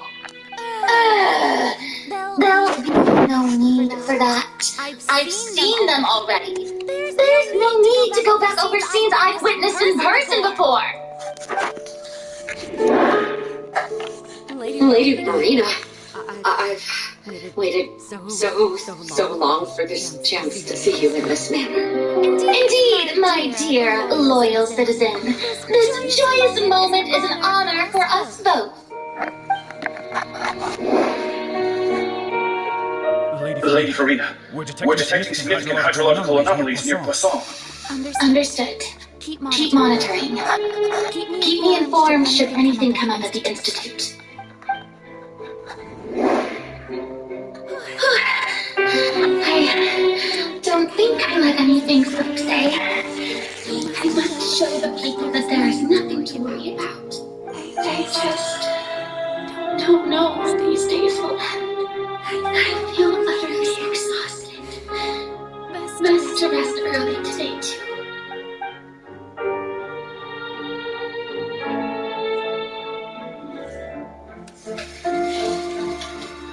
Opera House again.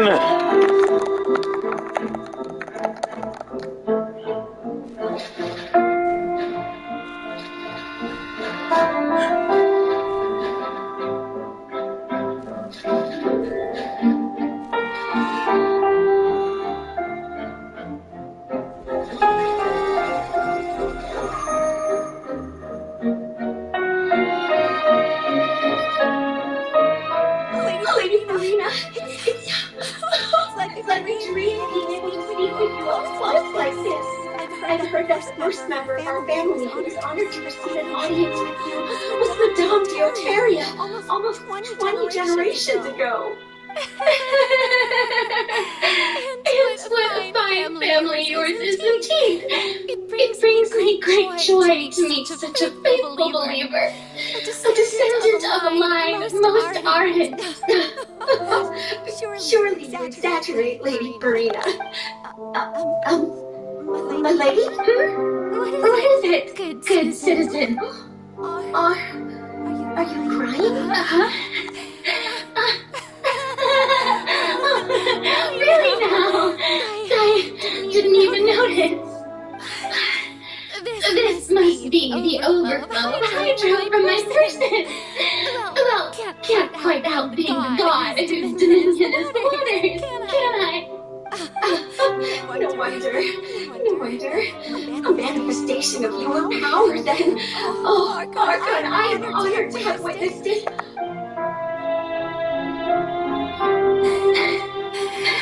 So terrible.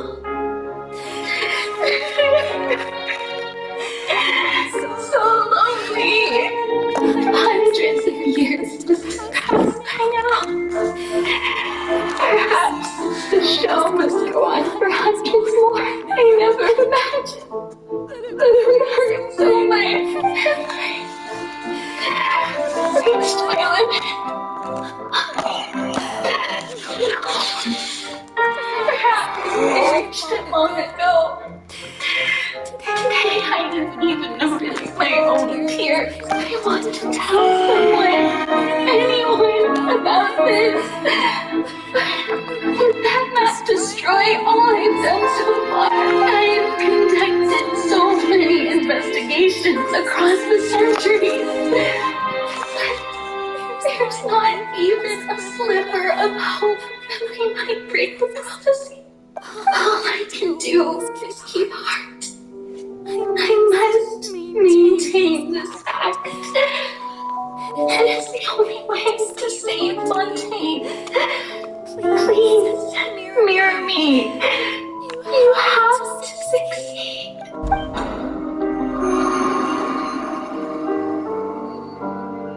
Scene 182, 376, Opera House, Farina and...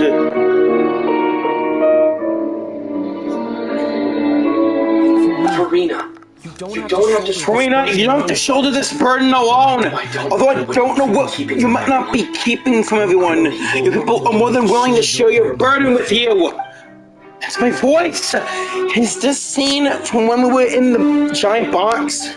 This is great. I didn't think that this scene would be playing in her world. Surely I'll find out what she wanted to tell me. share my burden. That's impossible. It was stated that Even if your burden doesn't be shared, you can still choose to confine in someone. The makers of this. The creators of these games should not be splitting the dialogue in the two. If the characters are gonna say the whole thing, just share it with me. I'm what you call a witness. Yes, I've heard that And If to That is in its entirety a show of her. If that's the case, he's right. I could confide in him, couldn't I? But if things don't play out as expected, the people of Fontaine will be the ones to pay the price. No, Karina, you shouldn't be selfish.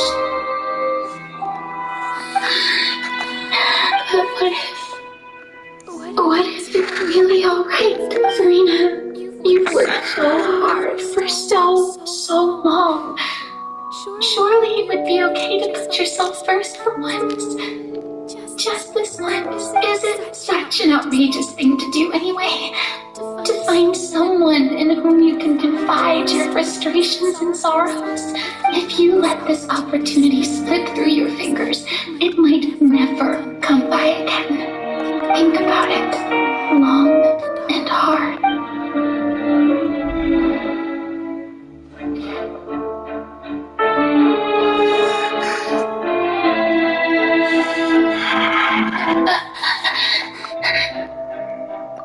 No, I have nothing to say. I am Verena, the Archon of Fontaine.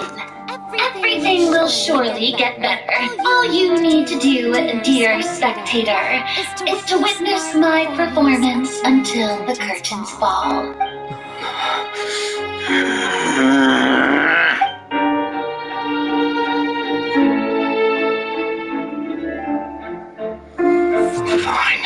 Fine.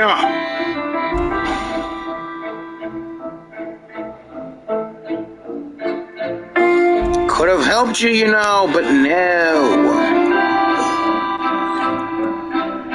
So even Verena doesn't know the truth. You've never once let her in on the full plan. Yes, it had to be done. To deceive the heavenly principles, you must first deceive yourself. She did very well. If she had let her resolve falter even once in these 5 centuries, Fontaine would have been doomed to the most tragic fate. It seems that trusting humanity was the right decision after all. I believe that I understand how your deception works. But that is only half of the truth, is it not? How would you build on this foundation to save the people of Fontaine? That is the most important thing. Good. Of course, the Iudex of Fontaine has pinpointed the crux of the issue. I'm sure you've long sensed that the Oratrice is no simple machine. Yes? I've always suspected that it had its own consciousness. And Lenny did mention that he heard a human voice within the core chamber. So that voice is you? It seems that person was you. Hidden within the machine all along. Am I right? And then I became one with the Oratrice, taking Fontaine's gnosis with me. Yes, it would seem so, wouldn't it? Alas, your understanding of this device still lacks sufficient depth. In truth, it is no enactor of justice.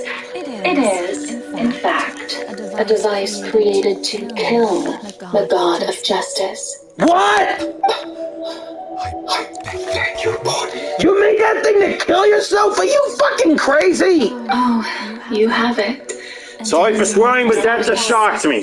Not only will the Oratrice take down the god of justice, it will also take down the divine throne upon which she has been placed. I mean, Did you think I would be the sort to enjoy peaceful repose while Farina suffered? My work over these last 500 years has been to constantly accumulate endemidium within the oratories. But really, some have already discovered that only a small fraction of the energy generated by the device was ever used to provide power to Fontaine. The vast majority had to be accumulated to enact this death sentence. It was all part of your plan. Both the trial and the sentence. Indeed. This power, accrued over 5 centuries, could have sustained Fontainians for millennia had it only been used for that purpose. Almost all of it has now been stored within the oratories, but only power of this magnitude could hope to destroy the Hydro Archon's divine throne, shaking the rules established by Celestia and breaking through the institution that is the Seven. So the oratrice's call for death was for neither Farina nor Fussalor, but for the Hydro Archon, the destruction of that divine throne. If I do not misunderstand your intent, you must Returning what's rightfully yours to you, of course. What? In other words, this was all done to return the authority of the Hydro Archon to the Hydro Dragon of this planet. So Fussalor tried to get rid of herself to bring the dragon back to its rightful place. So now Fontaine will be under Nouvelette's rule. But...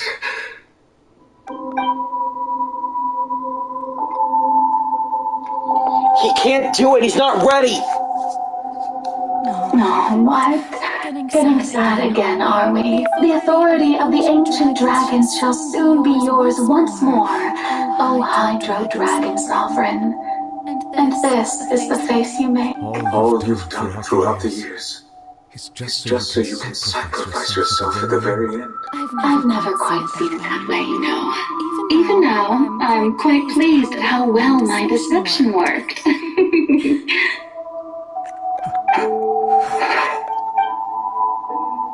Damn. Hydro Dragon, don't cry. She started that! I must say, had it been within my rights, I would have loved to judge the heavenly principles themselves. Were they not guilty of essentially the same crime? Egeria stole the power of the primordial sea, and the heavenly principles stole the power you ancient dragons possess. I, for my part, am the god of justice. And is it not just that your original powers should be returned to you? Speaking of justice, I have always believed that justice lies in the process of pursuing human existence itself. So, if the theft of the primordial sea's might was Fontaine's original sin, then, leaving matters of procedural right and wrong aside, the descent of the Fontainians as humans and their right to exist in this world would be Fontaine's original justice. In other words, existence was Egeria's justice. And to me, justice is the continuation of that existence, defying the prophecy and ensuring that Fontaine's people shall live on. That should be the justice enthroned over all others. At this point, we, whether it be myself or all other Fontainians, have shouldered the burden of this sin for far too long. Iudex Nouvelette, the highest judge in our land, when you regain your full power as an elemental sovereign, what verdict shall you pass upon us? So when I was invited to the court of Fontaine to serve as Iudex, I see now that was your idea too, at last. I now understand the true purpose behind this position. In the beginning, I was uninterested in human existence. But these 5 centuries of living alongside them have gradually brought about mutual understanding between us. And I have even attempted to feel as they feel. You are a devious one, Fussalor. Things being as they are. Surely you know that I could never declare them to be guilty.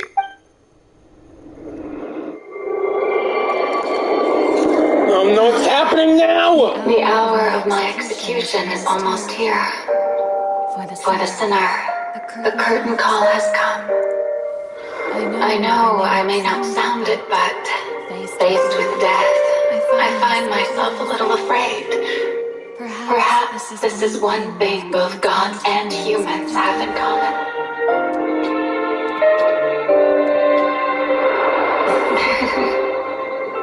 Farewell, Neverland. No, don't go! The part you've played these 500 years. Don't go!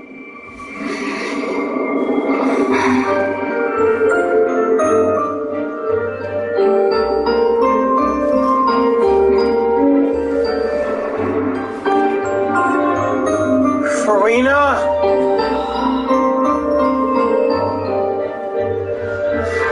I'm in her head. One Novelette's inside the orchard, seeing the wheel of it all.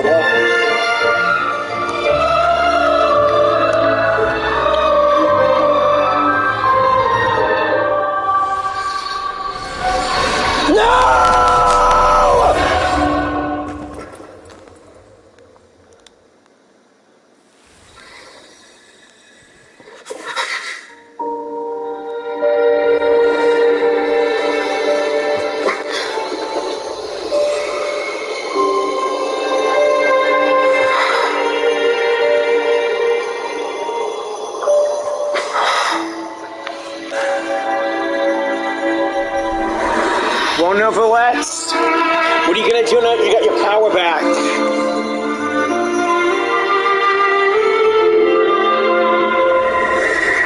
Farina, thank you for all you've done.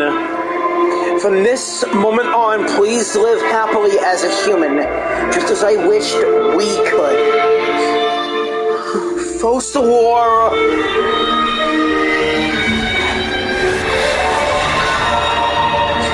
Novelette has his dragon power back!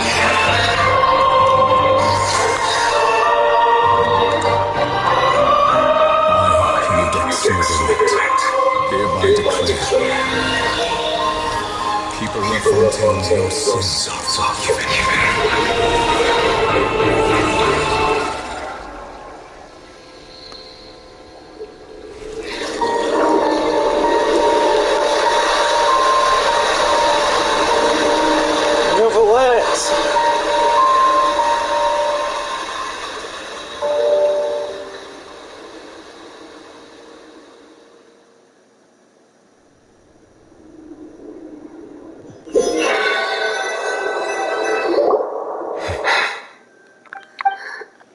What just happened? Has the death sentence been carried out? Was that bright light some sort of misdirection? I have a feeling that something huge just happened. But since we're all still alive and haven't been dissolved, I assume whatever happened was good for us. It's time to end this. We must mete out punishment to that beast. I have gained the strength sufficient to deal with it. Through certain means. And now have the ability to separate the power of the primordial seed from that creature. We should seize the opportunity to pursue our quarry. Traveler, now that the oracles can no longer function, I require an executor to help me mete out justice. Me? The root of the calamities befalling Fontaine, the beast that enacts the prophecy. Its name is the all-devouring narwhal. Come with me, traveler. The hour of execution has come. Let's end this thing together!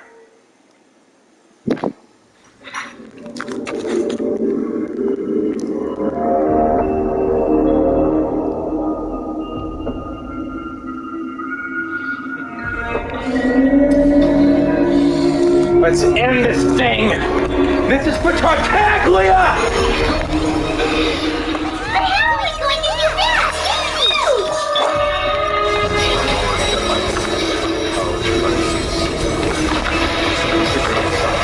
I cannot reach the power source. Unless I find a way to attack it from within.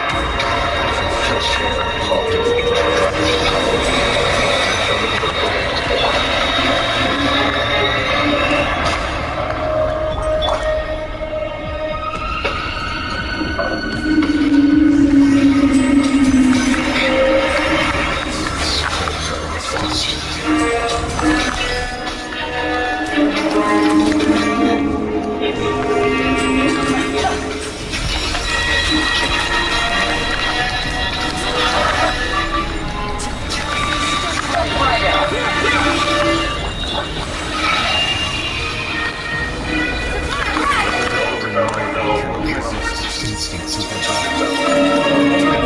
Tiny creatures like hostility is inherently merciless.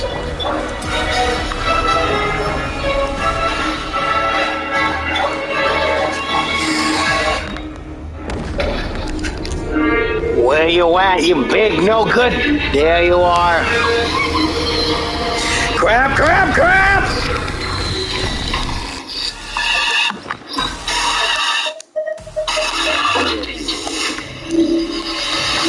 Okay, this has happened.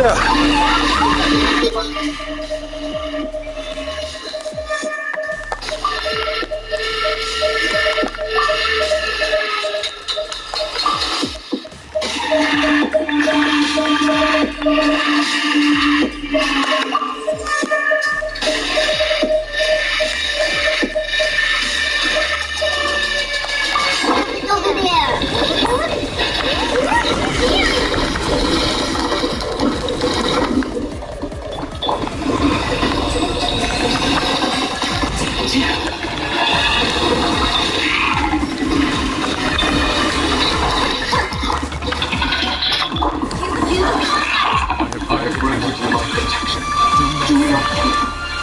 Seize the moment.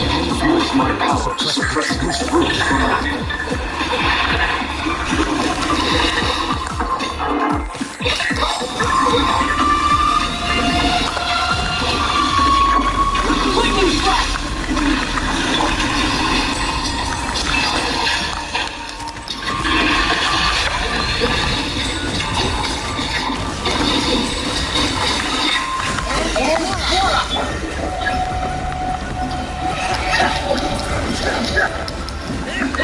Oh yeah!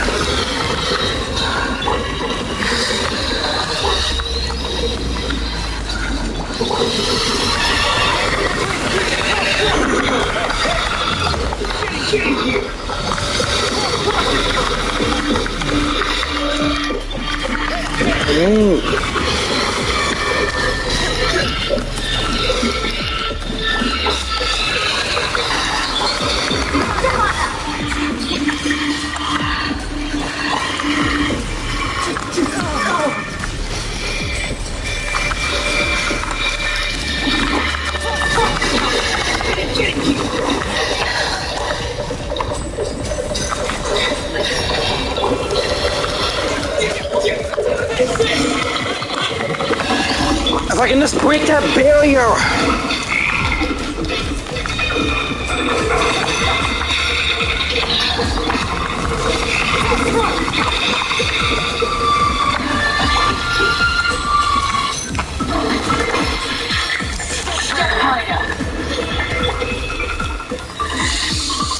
Can damage him on the inside! Hey!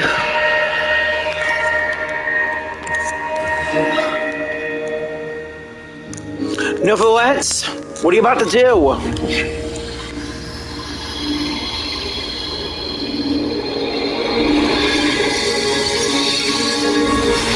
What the heck?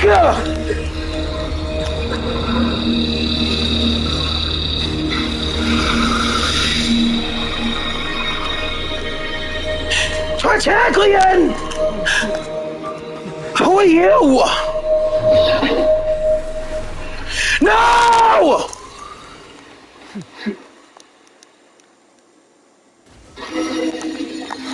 Thanks for helping with the cleanup. Should have been my job, but oh well. It was just supposed to be a short private training session for me. I didn't think that my disciple and my master's pet would start brawling in the meantime. Actually, I had a feeling that it would happen at some point. But they bumped into one another earlier than I thought. What a blunder. I suppose I'll have to swing my sword 3 million times as penance. Your master's pet?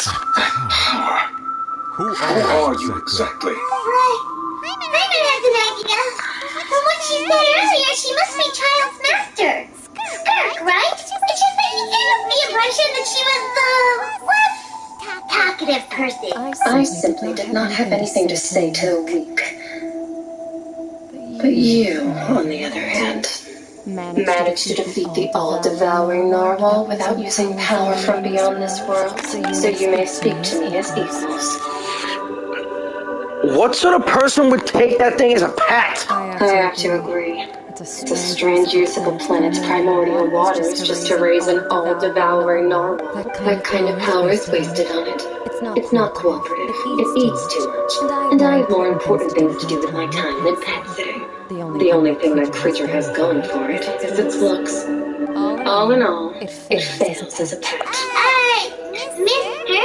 I think you might have missed the point. The point being? Well, being that this pet almost destroyed an entire nation. So what sort of person is your master? Well, child master's master.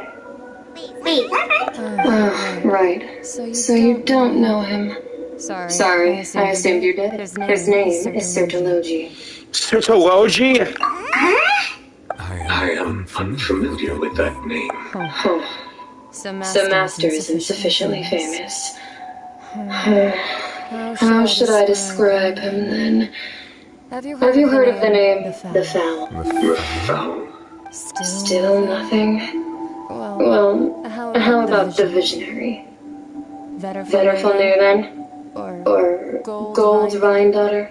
Rhine Daughter! Oh, now what we've heard. Rhine Daughter's part of the Hexen Circle. She's Albedo's mom, right? Rhine Daughter, Albedo's mom from Conria. So you do know that name. To be honest, I also heard all of those names and titles from my master. I don't actually know them either. But I suppose you understand now, yes?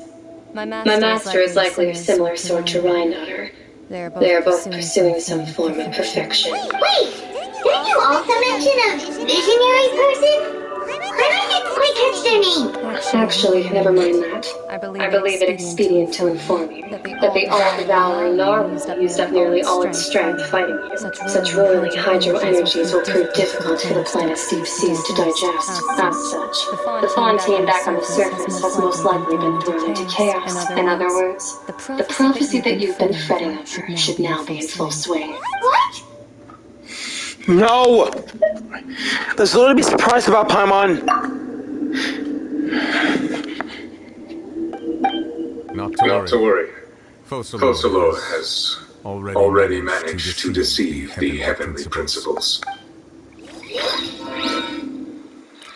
In the end, the people will all be dissolved into the waters, and only Farina will remain, weeping on her throne.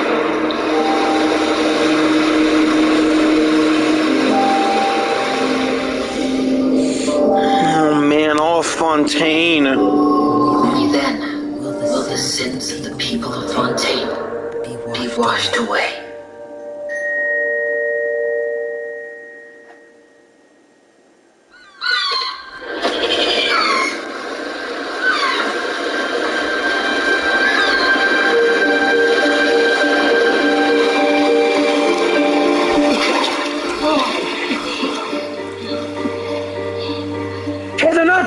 They're not dissolving. Navia!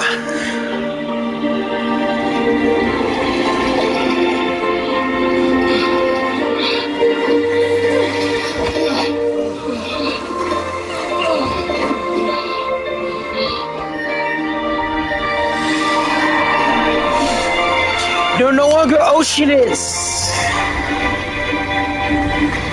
The water's going down!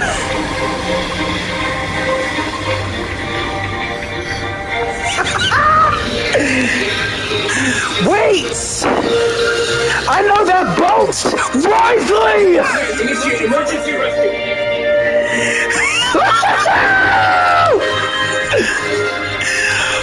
Wisely for the win! The Romelia to the rescue!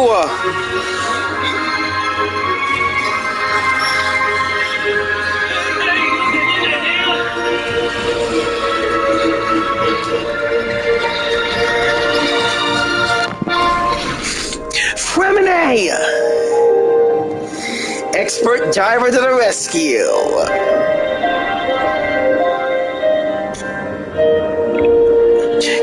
Lynette! Linnea!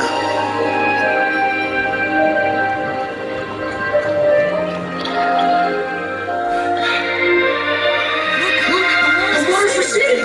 Corinne!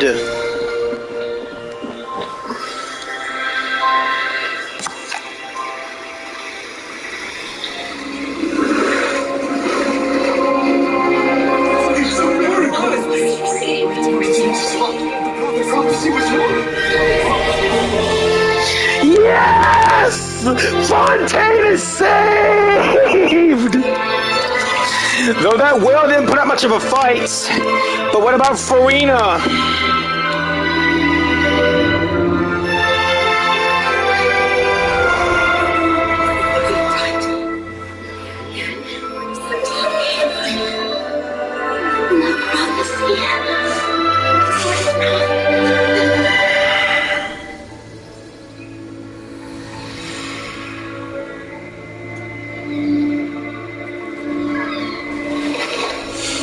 You see, Farina? Everything's okay now.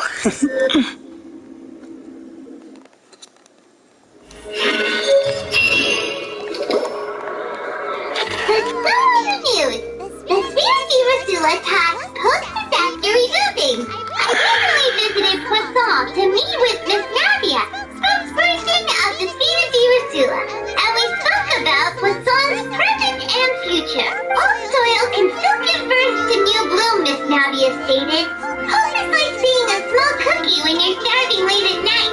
You just need a little of it. Scott Shipleywood, founder brain of the Fontaine Research Institute. The various disputes that have arisen on account of Mr. Edwin suddenly become a shield over the Institute, with Jyran turning out to be a once overlooked hidden gem. People always call the first researcher mad, but few know what to call the second. And should that latter person speak a miracle, we would find it all the harder to find a word with which to classify him and his team.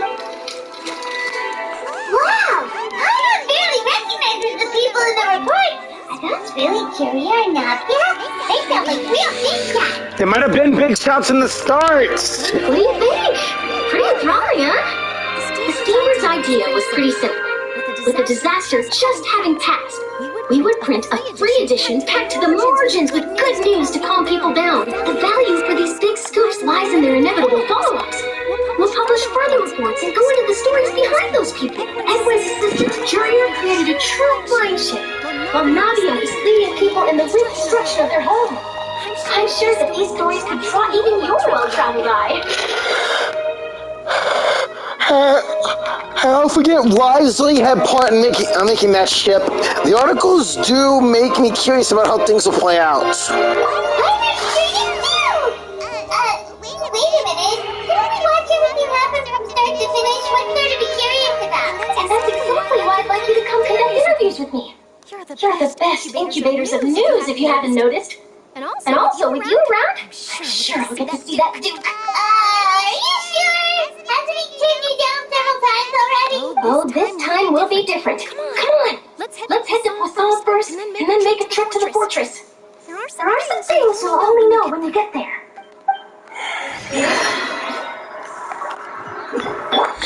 Well, one thing's for certain that I love to know is that there is no more disaster in Fontaine. Everyone is saved! But what's this thing I just got in my bag? Tears among the stars, a drop of water obtained from within the colossal beast. Still can't believe we met Skirk.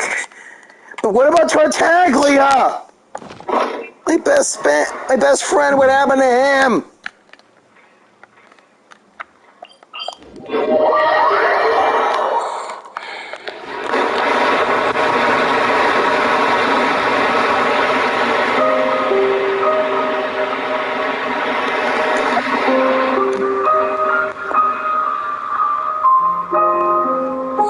Navia and a Fatui.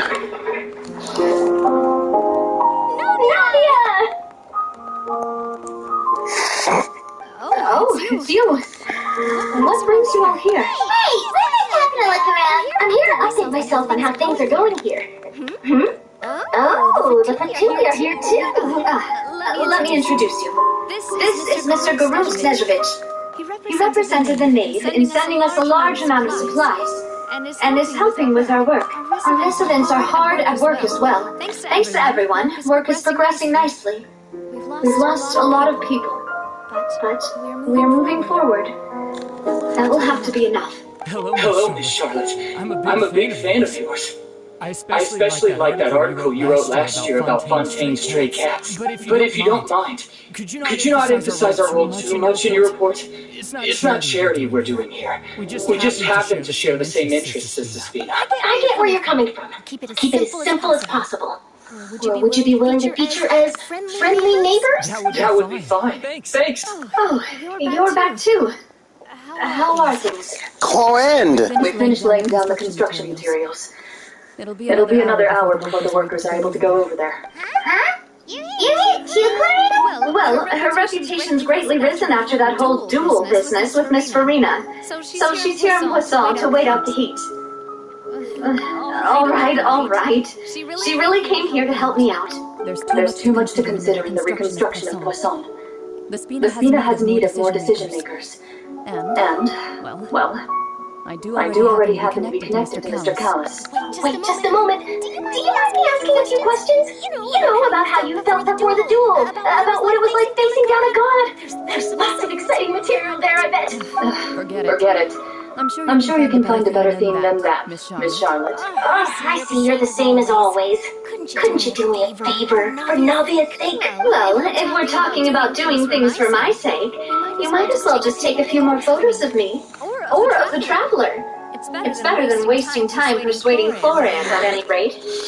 Come on! Take more photos of me, or maybe I can grill Clorand into doing an interview with you, Charlotte. Of course I will. I'm not gonna let him off that easy. Alright, then everyone who wants to be in the photo, gather up and smile.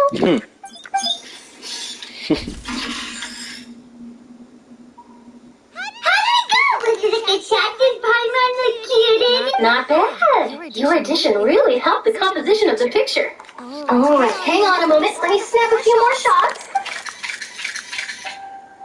It's always at that camera. Alright, that should do it. I'll be back here later anyway, so let's go on today. You're very quick. Yeah, she is. Speed is of the essence when it comes to the news. Freshness is the key. Also, not to brag, but I'm pretty good at building connections. Who knows? I might eventually get that interview with you after all, Miss Clorand. Wow, you really do have that never say die spirit. I'm impressed. I'll hazard a guess that this is how you got that interview at the Fortress of Maripede. You already knew she was going? Well, you're well informed. Let me make a guess too. I asked Sijuin, who told Monsieur Nervilette, and he told you, right? That's a very complete information chain. In truth, all Monsieur Nervilette asked me was, when did the Fortress become so friendly towards the media? I told him that it was best not to speak too soon. There's no guarantee that Riley will make a personal appearance. You're right. I've got to treasure every moment I have with them. In which case, I'll be making a move first. Stay safe now. And tell me if you hear anything interesting. I'll treat you to afternoon tea in exchange. You seem curious about the Fortress. Of course. That Risley. I still remember going down to the fortress to grill him for information on my father's case. Boy, did he take me for a ride. Without telling me anything, of course. But he did invite you to the tea, didn't he? 2 large pots of it, in fact. It was good tea, though. I have to agree. The tea there is very good. Speaking of that, would you like to have some today? I mean, you've got time, right? Well, I'd be partial to some shortbread. Wow, it's like we've got a menu or something. Sure. Good. What flavor of biscuits would you like, Mr. Snezovich? Me? I'm fine with anything. But I would prefer chocolate, should you have it. All right. Leave it to me. I'll go over the newly arrived supplies with you later, Mr. Snezovich. We should be able to finish the preparatory work today. That works great for me. Huh. Is it just me, or did you get a new lipstick? I did. It was a gift from Sijwin. Want to give it a try? I think the color would suit you too. Ah, Cloren's acting a bit more nicely now. Alright, let's go to the Fortress of Mirapede and see Risley.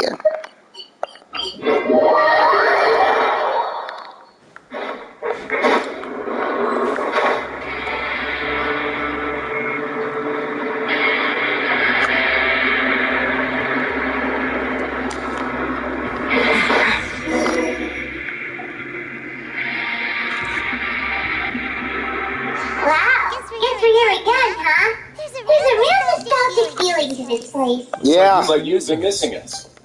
Hey, Risley! Did you come all the way to the entrance to greet us? Of course. I'm here to welcome you and our dear Miss Charlotte, whom our good head nurse recommended to me. It's an honor to finally meet the much-rumored Duke. Thank you for consenting to my visit to the fortress, sir. No need to thank me. But that said, I should be the focus of your interview. I trust you recall our agreement. Of course. All right then. This way. Another tour of the fortress? Great.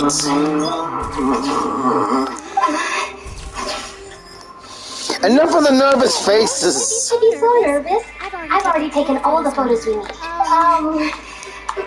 Miss Charlotte, do these pictures really need to be published on the cover of the Steambird? It would seem that Miss Lordine doesn't want her face to appear beside that of Mr. Jyran. Sir, please don't say things like that. But it looks like dear Mr. Jyran denies it. Might this interview be very important to you then? No, I just... This is my first time being interviewed, and I'm very thankful to the Steambird for... Now, I might not look it, but I actually did meet Mr. Edwin once. And I'll be honest, I enjoyed chatting with you more. You've definitely got more of that genius vibe going on. The boat that brought about a miracle, the ark that saved the people. Why, you recreated a myth back there, like an emissary of legend. Yeah, boy. Still, if I might ask, where's that flying ship now? Looks like Charlotte's trying to get herself another exclusive scoop. I have to apologize, but that ship is presently in the bowels of our factory.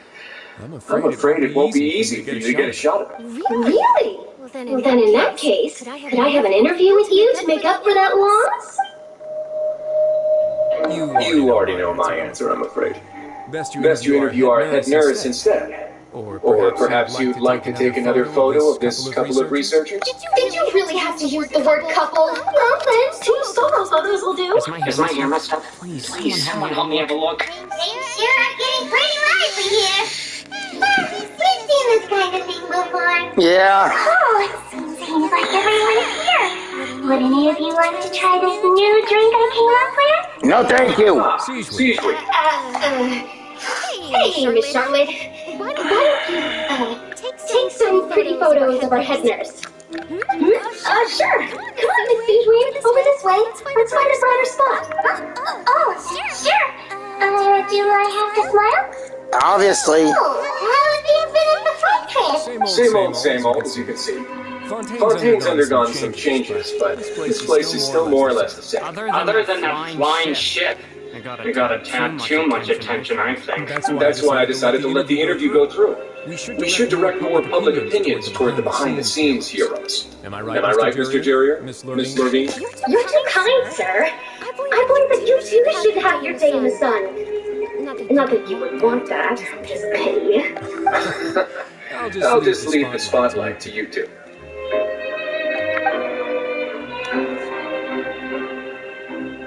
I see. Lots of things happened that day, huh? Anyway, regarding that Harbinger, I'm not sure you remember, but his 3 young followers are still waiting for his return. He sure did win them over, huh? I'll tell them that there's good news and bad news. The good being that their boss seems fine, and the bad being that they must face extended sentences for abetting his escape. Oh, actually, what about you?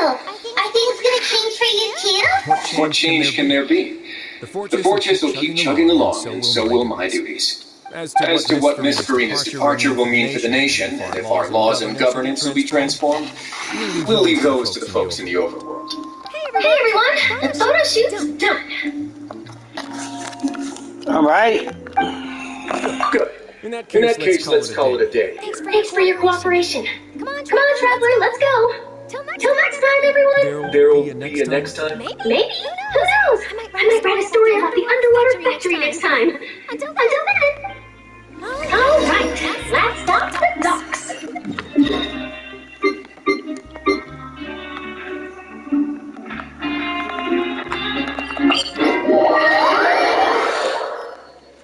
Hoping this will be the last stop, because I really need to get off, use the bathroom, and get something, and get ready for something. I wish we'd done all this sooner, but whatever. Hey, there's Lenny, Lynette, and Fremine.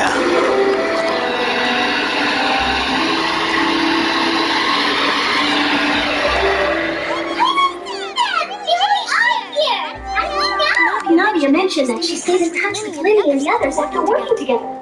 Apparently, they've been at the docks distributing these strange pockets the whole time since. Traveler. You mean magic pockets? And Miss Charlotte, too. Hey, guys! Would you like a magic pocket? What sort of gadget is it? It's a wondrous bag that can be used to carry many things. The water level has returned to normal. But if you see any of your things floating around, you can use this to carry them. Or you could trick a friend into doing it for you. Trick a friend? I wonder which of my friends would fall for that. Screw you. You could just make a friend like Fremine here. Isn't that right, Fremine? Is this what you meant by, I'll help you make some more friends? To be honest, that sounds pretty sweet. Could I have your contact, please? Sure. Please, write down my address. Sure, I'm working hard to help Fremine socialize. He was the one who proposed doing this. He even wants to assist in our magic show. Sounds like that would suit him. Yes, I was planning to first introduce Pear as an assistant, and later Fremine himself. In the future, I think we can leave underwater escape magic to him too. Said, would anyone want to see a diver escape underwater? Fair points. Oh, it'll work out. Every journey begins with the first step. He'll become a part of our show eventually. Lynette, could you come over? Miss Charlotte says she wants to take a picture of us. Got it. My, that Charlotte is rather perceptive. She got rid of everyone the moment she realized I had something to say to you. So, how have things been, Traveler? I've been good, you? Father says that you did a great deal during the latest events. She's very grateful for your contributions to Fontaine. That's alright. We were more than happy to help. So, what's she doing now? Oh, I guess you haven't heard. Well, after Lady Verena left, Father and Monsieur Nergulet opened negotiations, during which he gave Fontaine's gnosis to her as a diplomatic gift. Son of a bitch! A diplomatic gift? A gnosis? Yes, I was quite surprised at first myself. But when I thought it over, there were actually a number of things going for it. It could have been done as an apology for the incident with Lord Child, or as thanks for his help in tying the all-devouring narwhal down. Furthermore, Father did also lend significant aid to Fontaine and Poisson. That's true, but this is the gnosis we're talking about. Doesn't it seem a bit irresponsible? I would agree, but I've also heard that it seems that Monsieur Nergulet has had a significant change of heart regarding the matter. So there's some reason for this that only Nergulet knows about? I suspect you'll have to ask him about that yourself. Yes, speaking of which, I did see him strolling around the entrance to the Fortress of Maripede a while back. Isn't he real busy and stuff? I didn't think he'd have time for that. But back to the topic. The gnosis was given to the knave, right? What's with Child? Yeah, where's my best bro? Returned to Snezhnaya to recover from his wounds. I hear that the recent disaster really did a number on his health. Well, I guess I can now call him one of my war buddies. That's true. When you think about it, we've had loads of run-ins with the Patui. To think we'd be So shocked by such a simple switching of sides? Nave! Where are you? Father. You mean mother? Well, what do you know? Come to the docks to see how my children are doing and meet the traveler by chance. Please do not pay my accomplishments at Fontaine too much mind. I would have done it regardless. Are you going to take the notice back to Snezhnaya? That is our duty as harbingers, yes. Then you're asking for my blade to go into your throats! Don't be too preoccupied with size. The goal of the Fatui concerns not a single place or person, but the entire world. With such a grand goal in mind, it is inevitable that we must wear many masks. Switching my masks is something I've always done. Will you keep to your position? Well, that depends on many things. No one truly knows what the future holds. What good is honesty if you can't rely on it forever? As for you, I very much look forward to our next collaboration. Good things cannot be achieved alone, and you've proved yourselves to be great partners. Actually, I just remembered something. Please help us deliver this. A vision? All right. I'll remember to return it. Thank you for keeping it safe for him this entire time. You're welcome. Please get back to Tartaglia, and I hope to see my best friend in the Fatui again. That's Anthony. Huh? You're... Greetings, Miss Journalist. Hello. If I'm not mistaken, there are diplomatic channels I'll need to report to take a photo of you. That is correct. So forgive me, but I will not be able to serve as a subject in your article. However, feel free to write as much as you'd like about our dear magicians and our upcoming rookie talent. Hey! I will. The sea breeze is quite pleasant. I shall continue my walk while the weather remains so agreeable. Farewell, Father. Mother! Can't you call her that? Jesus Christ. Oh, she has such an intimidating presence. I didn't even dare to take a picture. Thankfully, I've already wrapped up all my pre-scheduled interviews. Thank you all. This will be more than enough for me to write about, I'm sure. Yeah. Not all the Fatui Harbingers are gonna shake me with a presence anymore. Senor gave me the surprise, but no one else will shake me down. Don't be too nervous. Why don't you take a magic pocket before you go? Here, traveler, Paimon, you take one too. Two new things about? That's right. Funny. I was giving out magic pockets when we first met too. What do you know? I'm doing the exact same thing right now. So many things have happened. The pockets are still the pockets. I guess this must be life. We will all follow our own paths, and serendipity will lead you to your fated friends. Yeah. All right then. We'll be handing out pockets in some other districts later, so we'll get going now. Have a good day, you two. Yeah, see you later.